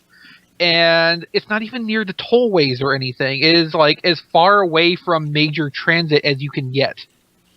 Now, I talked to two shops that I dealt with within the last day or two that were from St. Charles, and they said it's not bad because I was like, "Is there a place to eat around there?" And they said, "Yeah, there's places to eat." The one guy was like, "You got to go to this." They have like a Bourbon Street apparently that's near there, within like 5 or 10 minutes, and apparently that's kind of cool. There's a lot of restaurants and bars and stuff, so it might not be as bad as we thought. From my experience with the Chicago suburbs in my life, I mean, there are places to go to get good food, like quality food. It might cost a little bit, but you get good stuff. You usually can't go too far without hitting a nice restaurant and a couple of places to shop at least. So I found that Chicago was pretty darn expensive compared to other major cities that I've been to. Yeah. Like it was pretty darn expensive. And there was nothing really local other than there was a mall about a block and a half away that I didn't go to that. But the closest to McDonald's was what, a 15-minute walk? It's 0.7 miles or so. We made that trip once. I wish I'd gone back. Yeah, but also from what I understand now, Chris, you can correct me. Apparently, the local regional airport cannot handle large planes. So there's a lot of regional airports in the suburbs. I actually at one point lived about 500 feet from a regional airport, and they're only good for like small. Yeah, basically. Like you'd be lucky to get a little jet to land there. You definitely not like commercial airliners. No, the only in for flights is O'Hare, and that's an hour and a half in general traffic, and it's going to be about a $60 taxi ride either way. I heard 35 minutes from the people I was talking to today. That's extremely optimistic. Okay, when I lived in that area, I was about an hour's drive from Chicago, and St. Charles is twice as far from Chicago as anywhere I lived up there. And judging by the traffic we saw when we were on the train going to the Willis Tower, Sears Tower. We'll say Willis Tower. Sears Tower. But the way the traffic looked, you're not going to be going anywhere in traffic unless you get there at dark 30 and leave at dark 30. Because there's a small window in the middle of the day between about 2:30 and 4 o'clock when you can drive in and out of the city, but otherwise it's rush hour. Getting out of town on Sunday wasn't a big deal. No, because it's the weekend. Yeah. But yeah, so Chicago. At BotCon I booked my room, so I was pretty satisfied by that. Just as a FYI to anyone who's debating on that, they do charge a day in advance when you book the reservation. So if you have a debit card or credit card, that hit will be on there. Presumably, like the other hotels that do it, if you cancel, you will get it back, unless you cancel after the date. You got 48 hours. Yeah. Also, BotCon has been releasing via their Twitter and their Facebook that if you go to the hotel's website and it looks sold out, call them on the phone the people on the phone can get more rooms than are showing up on the website. Just ask for the BotCon rate. Yeah, It was giving me a problem where I couldn't schedule my date out for Monday, and I actually scheduled like Friday to Sunday and called them and say, "Hey, I want to stay till Monday," and they just extended it for me. Yeah, Okay. the actual hotel service front desk has more rooms than what their 800 number shows. Hmm. Is what I was told. Yeah, BotCon's posts actually have like the direct number to that hotel, so you can call their service desk and actually get someone to help you with that if you need to. Now I have made my reservations, but I am considering. It sounds like driving is going to be the preferable way considering the airport situation. But I am Go ahead. But I am debating on skipping next year. Not because of anything with this location or anything. It's just I think I could use a break, and that is kind of a long drive anyway from where I live. So I don't know. It's just up in the air right now. If you probably experienced this going to TFCon. Just be prepared for the tollways. Yeah, they're quite a few yeah. tolls. If you drive in. Yeah. Well, it's weird. We paid more in tolls once we got into Chicago than the entire West Virginia Turnpike. Yeah. It's pretty expensive. So, moving ahead, Leader Class Ultra Magnus potentially coming in 2015. He showed up in a major retailer system, and I'm assuming that's Walmart. Don. Well, if you want to assume that, I mean, there might be some information in the photo. Considering that the bottom of it does say function. Walmart, yeah. So Yeah. So Don, Don, I want to run something past you. In your experience in your life of working for major retailers with computerized inventory systems, the fact that this is at the bottom of this list would indicate that it was added later than things like the Megatrons or Jetfire or Thundercracker, right? Well, possibly, or it was just dumped in as a massive update to the system, and it arranged, and the numbers that it's being called in the system that's how the way it was arranged. So it may have just landed at the bottom of the list based on the number it was given as an identity number. So it could have been in there with 400 other items. That was just a massive update. And that's just the way it landed on the list. Or having some knowledge about this, because I happen to be working on a complete overhaul of these systems. It could also just be wherever this data was loaded into the CSV file or XML file from where this came from Hasbro to that retailer. It also could happen that way, based on the assortment. But if we're going to see this, we'll see it at Toy Fair. And of course, we'll be there live. So. Yes, we'll be there live at Toy Fair. Well, let me ask y'all this. This says Leader Class. Do you think there's any way possible that could be Masterpiece Magnus? No. It says not for $44.96. Not at Not Walmart. for $45. And it also rules out your RID. I mean, the guy's thinking about it. Think about it. They could take a hatchet and cut them in half, and then put that in a Leader Class box and sell it at Walmart. Yeah, you could probably get the back half. Yeah, you could do that. Well, actually, guys, I'm sorry because I when I glanced at that earlier, I did not see that price on it. So that is my fault because I had not done the research on that. But yeah, No, so Walmart. but Okay. Walmart. I mean, it's going to be something new that we haven't seen yet.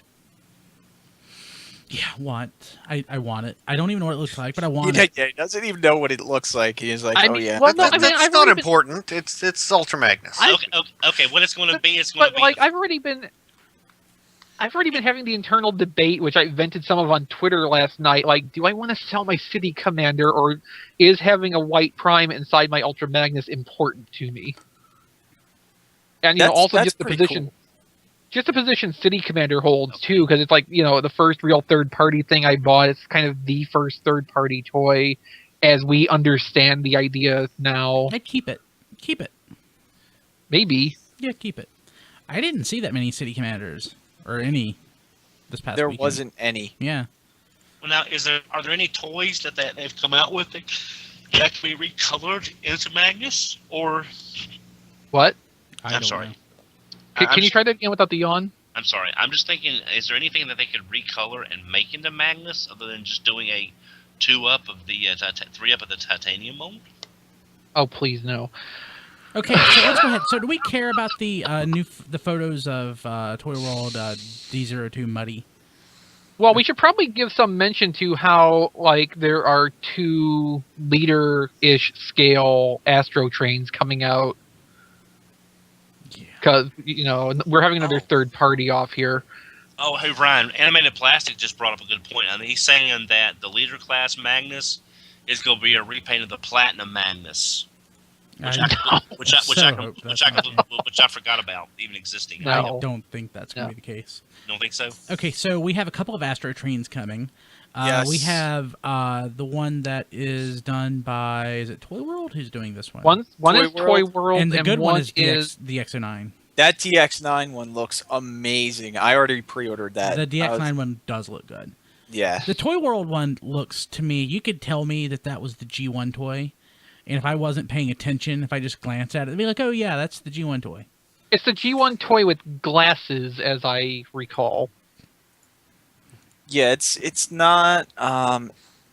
It Well, looked that kind of- okay in the train mode, and the They- shuttle mode. The plastic was like an off-white, and it looked a kind of weird. Although then- they said that with Devil Star, it's like a half-finished state, so the plastic color may not be the same on the final.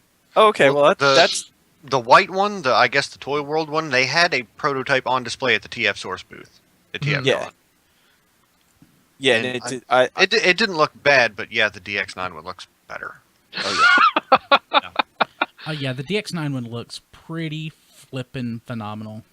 But the I Toy think, World like, one seems lacking detail.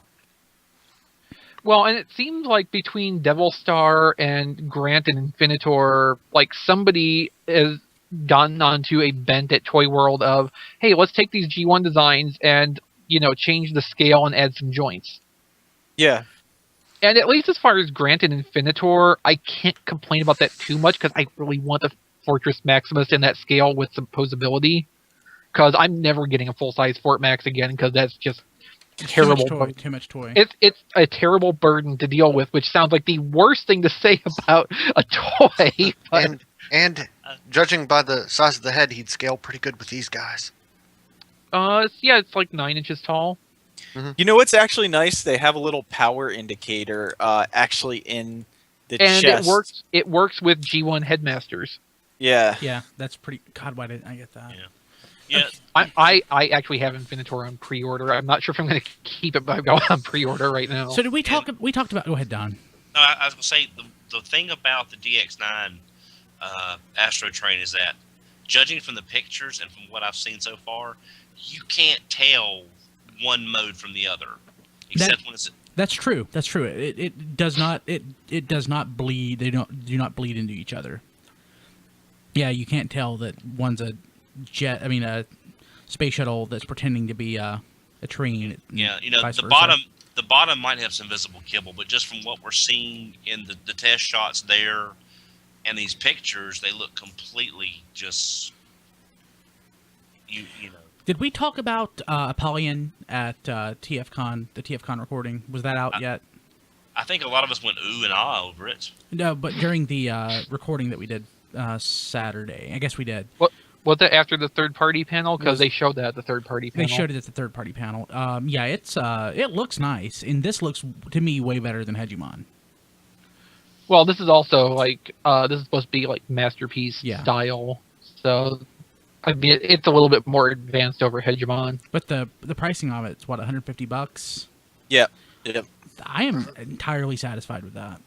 From And what I everything heard, you're there is going to be some parts forming necessary for the tank, though. Who cares? This is not the no, tank no, one. Yeah, this is not. This is not the tank one. This is the good one. This is Oh, the one. okay. This is the one they unveiled. Oh, okay. I know. Yeah, the one that the And- parts forming. It's. I'm not too crazy about that. It's okay. It's better than And Hegemon. they've got some neat accessories planned for this. They got the control helmet from Prime Problem and the lightsaber from the movie.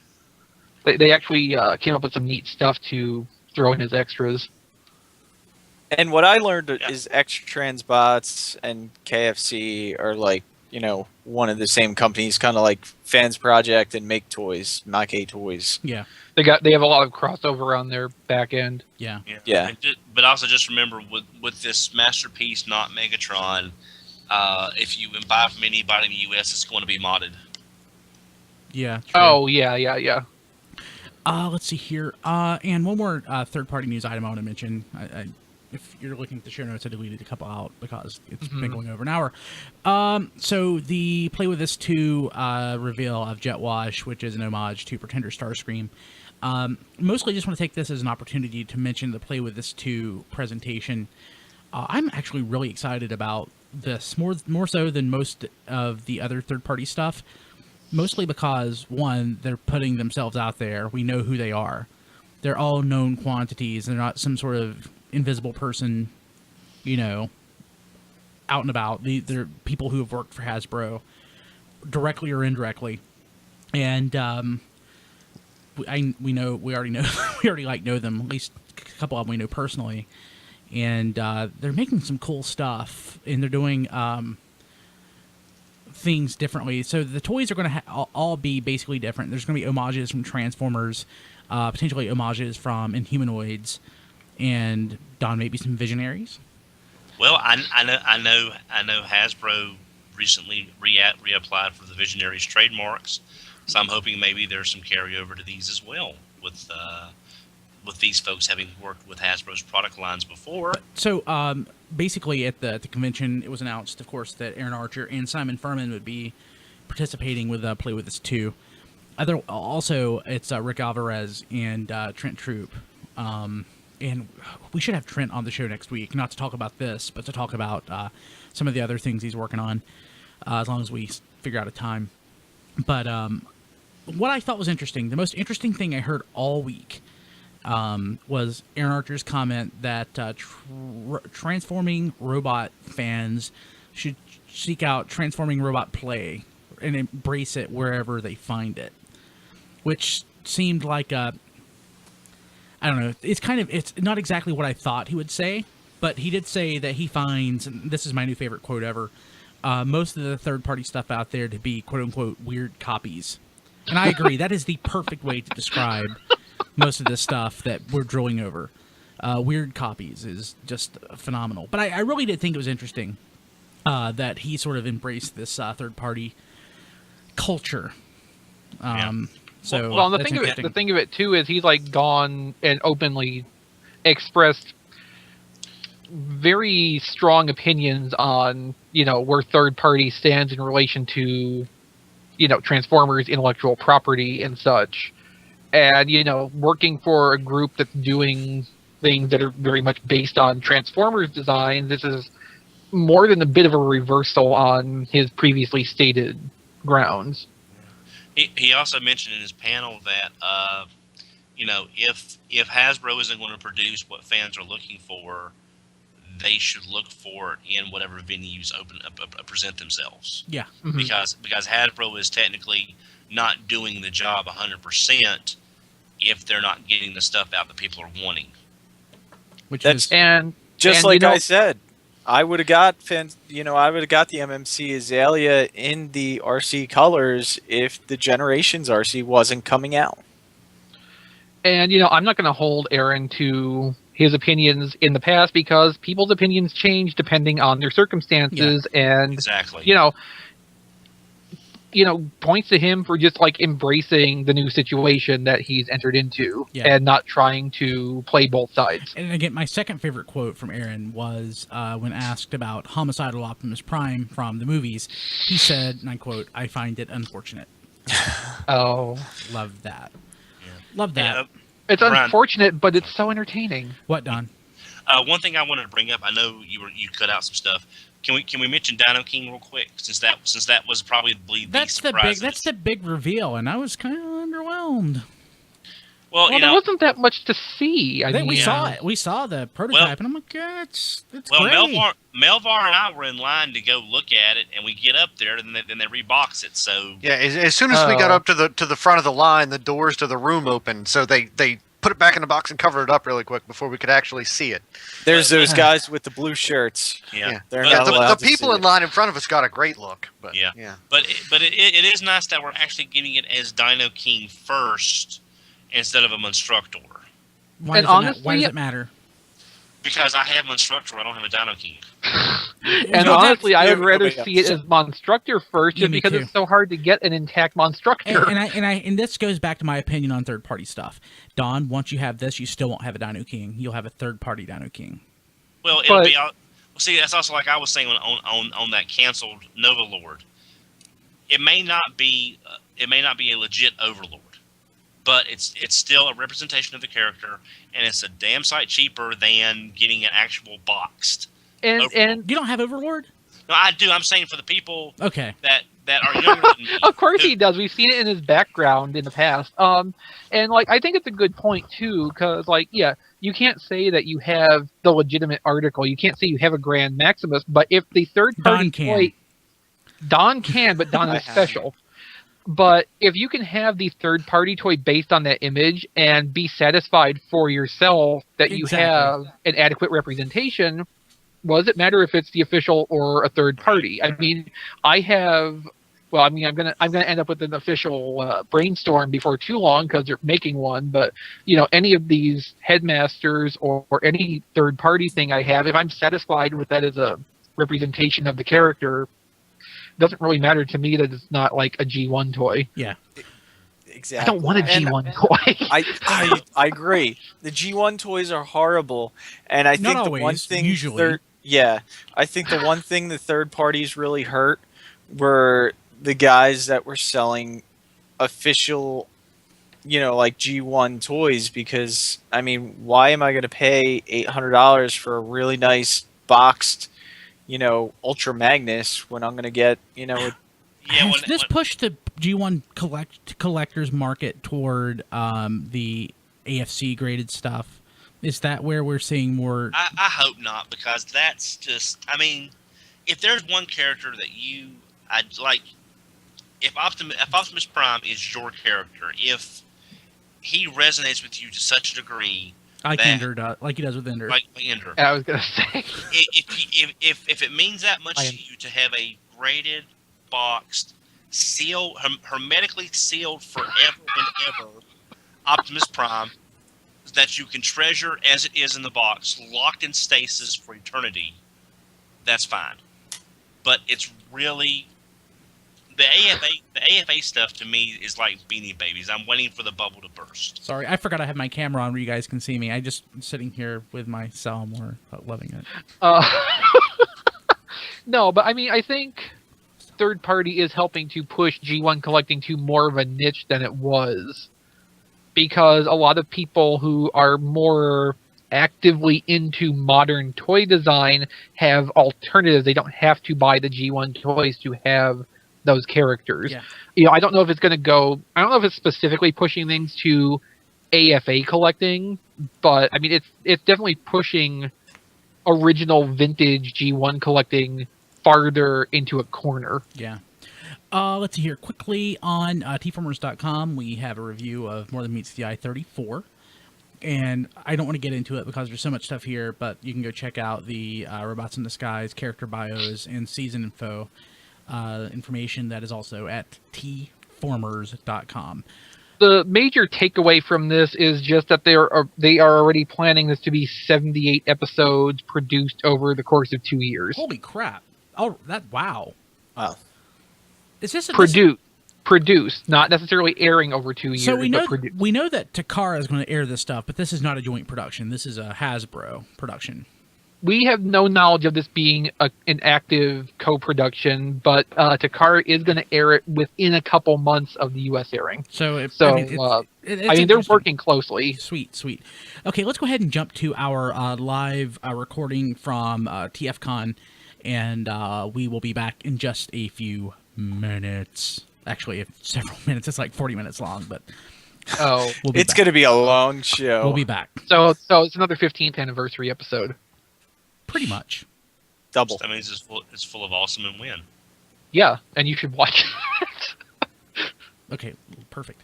Okay, so basically, I want to come back, clarify my Transform Me thoughts, because I just want to make sure that my opinion gets clarified. And if anybody else wants to dog on it, that's fine. But I'm not. We were already pretty brutal on it, so I'm trying to be constructive because I don't think it's unsalvageable. I do. Okay. I do. It's beyond help. Okay, let's come back. We are back. Okay, so I want to clarify. I want to make sure that this comes across in respect to David's movie Transform Me. I think it's salvageable. And I know that David has been working on this for more than a decade. And he wants this to be perfect. So my constructive criticism is to trim it down. Possibly reshoot some of the bookends. Framing device. Yeah, the framing device. Maybe have somebody else edit it, someone who's not invested in the material. I would second this without even having seen it because self-editing basically isn't editing. Yeah, exactly. Self-editing is not editing. Trim down most of the David stuff. Make it about the people that are being presented in the movie and show actual transformation. Most of the people shown in the movie, again, as I said, don't really transform. They're in the same sad lot that they were in at the beginning. Yep. So some growth is needed. Or change the message and show how people aren't transformed and how they're static and stagnant. There's that too. Figure out, what you basically went in with a specific point of view that you want to show. You want to show the development. What you've actually filmed doesn't present that. Then basically change the framing device to relay what is actually presented by the individual stories. It's got potential, and I know you want to knock this out of the park. You've been working on it for 10 years. Tweak it, change it, transform it, and Transform it big time. transform it, and I think it will be good, and trim it down by about in half. But leave in the part about which button do I press to make love to you. That was hilarious. Hilarious. That was my favorite part. But I think, in all seriousness, I do think there's potential. Just have someone else edit that. Maybe rewrite some of it. Anybody else want to share? Go ahead. But the second, the dispassionate second-party editing would probably be the best thing to start with. Yeah. I just want to say, I was actually shocked. This was, for me, the worst part of TFCon. I don't know why the organizers of TFCon, because they did a great job. I will be. Be honest. You can be honest. I mean, it's his opinion, not mine.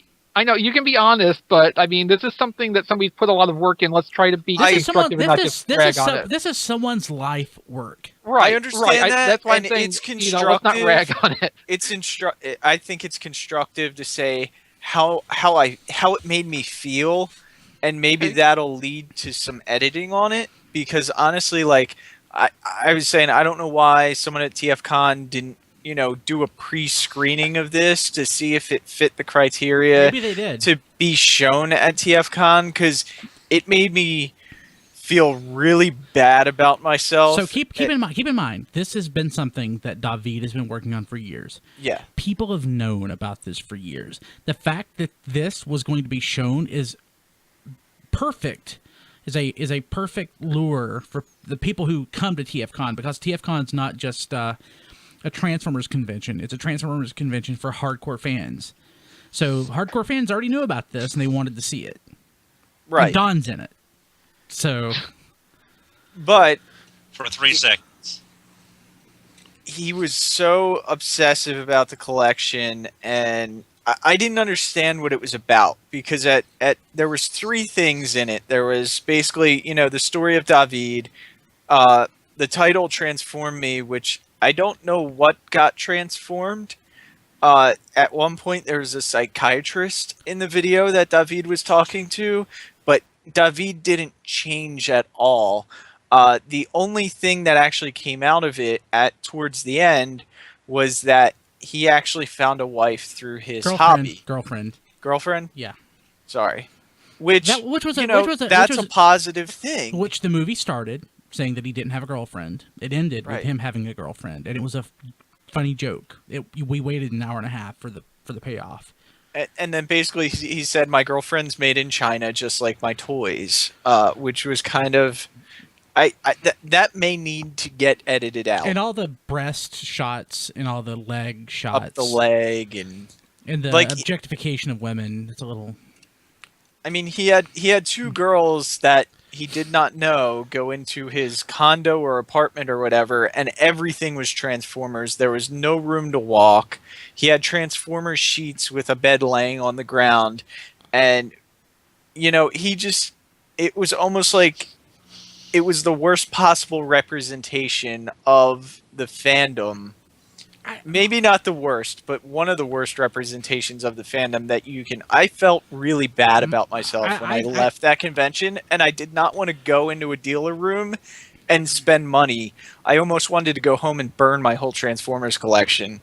Okay, so my harshest criticism of the film, and this is semi-constructive, it's not really constructive. I think it took so long to make that it's no longer relevant. The fans that he's focusing on, the fandom's moved on from that phase in our history. It's almost now a relic of where we were 10, 15, 20 years ago. Now fans are more like Diecast and Melvar, less like me, Don, and XV. So...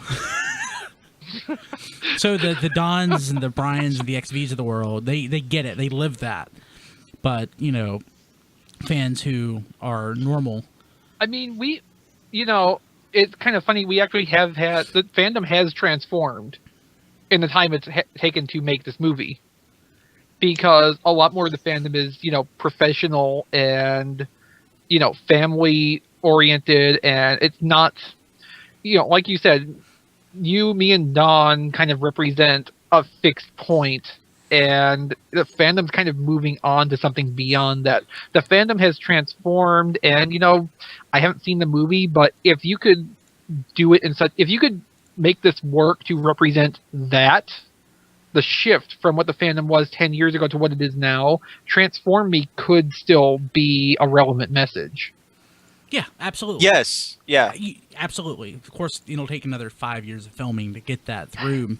Possibly. Right, but the message will still stay relevant because this is an ongoing process. True. But Melvar, what did you think? I think I said pretty much everything I had to say during the pre-recorded content. Oh, okay.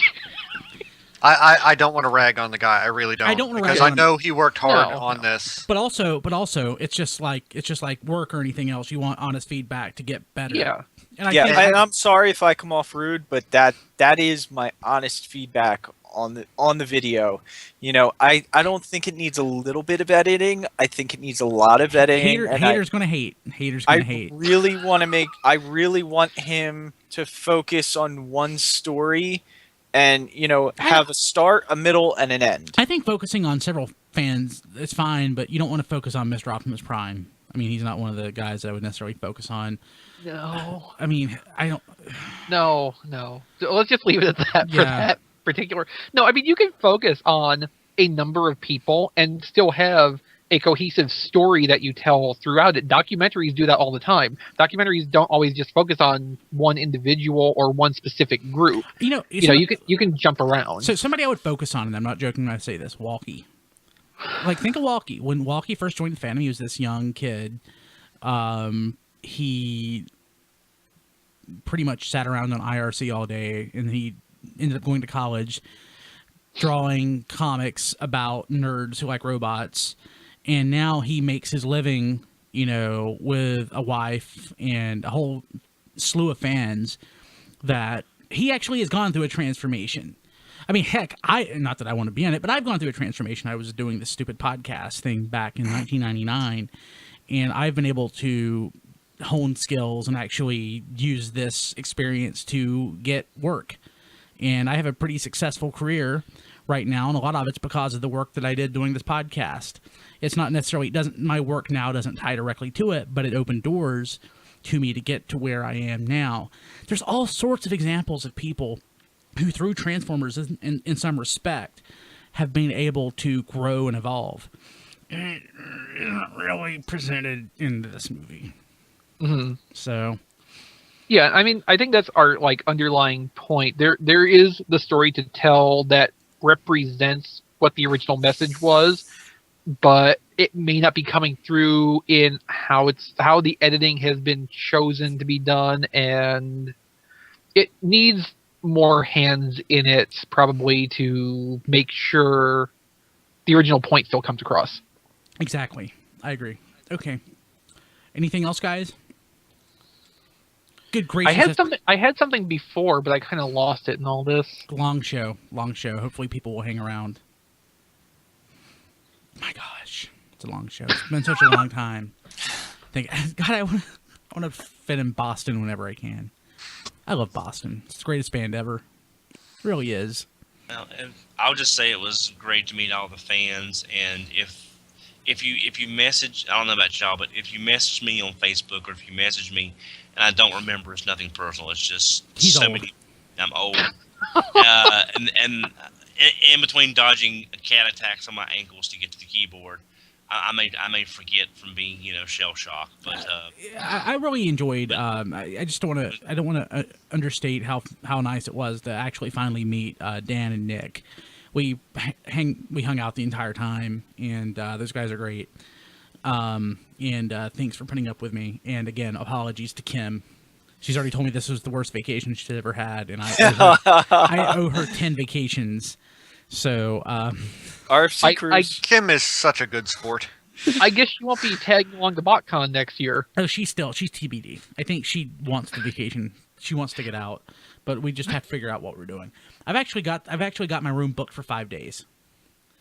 But hey, if it helps as a selling point, you can remind her that I'm just as likely to, jab at you as she is. So she really likes you. Oh, So thank you. She wants to see you. She missed you. Cool.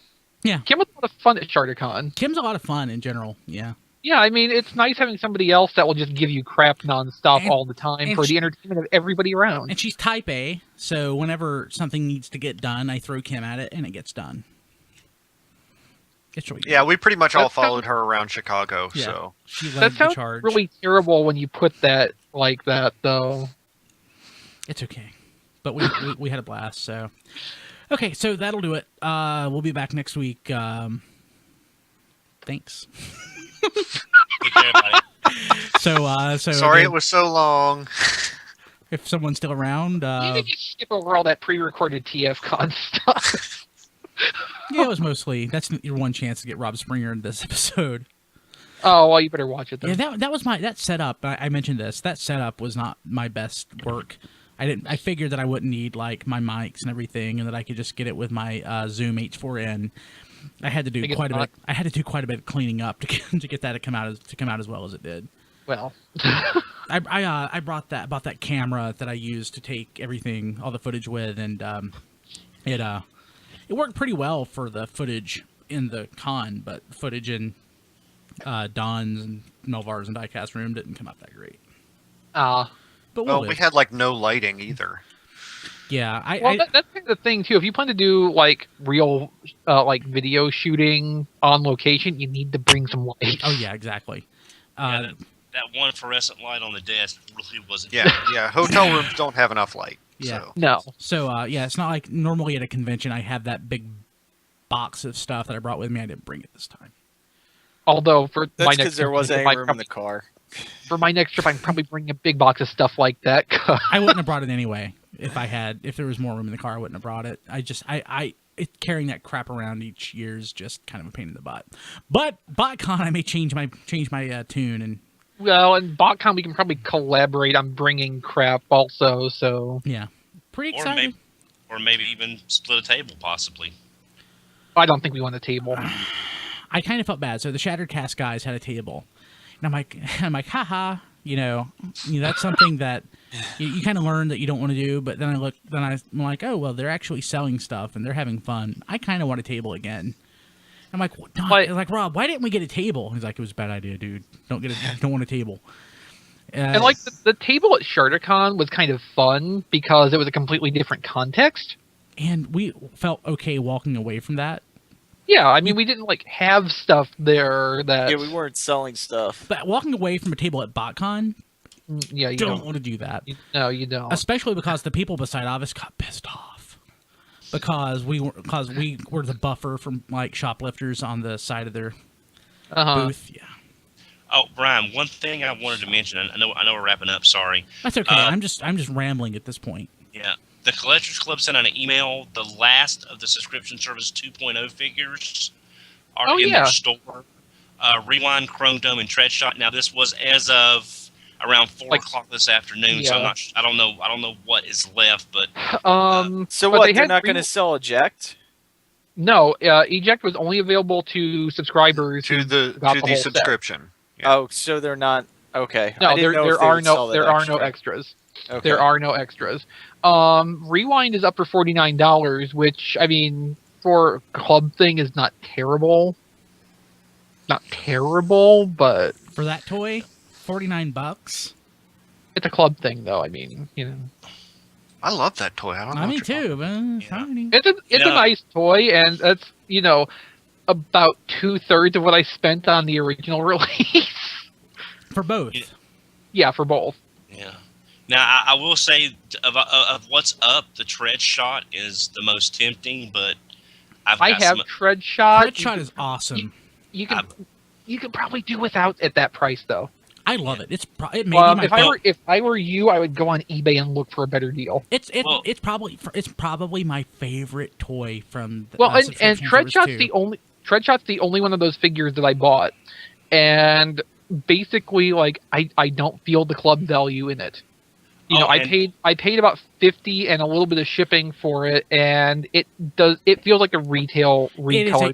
It is a retail recolor that we spent $50 on, but it's a very nice retail recolor. It is. It's something I really wanted, and that's why I kept up that pre-order. But it's just like the stuff I got at BotCon 2012 and other BotCon things I've picked up in the interim. Just they feel more. Premium. And before for want of a better word. Before we finally wrap up, I do want to ask the subscription service 3.0. I know they extended it. Did that finally end? Yeah. Oh, it ended. It ended a while ago. Okay, because I know they only extended it. They only extended it for a short time. Okay. Yeah, for a couple days for paychecks to clear. Let me check. That was like at the beginning of the month, wasn't it? The extension. Let me see. Serpentor are. Serpentor is sold out at like Big Bad that I saw, and that's the only one I really actively. Rock was sold out. No, it's not sold out.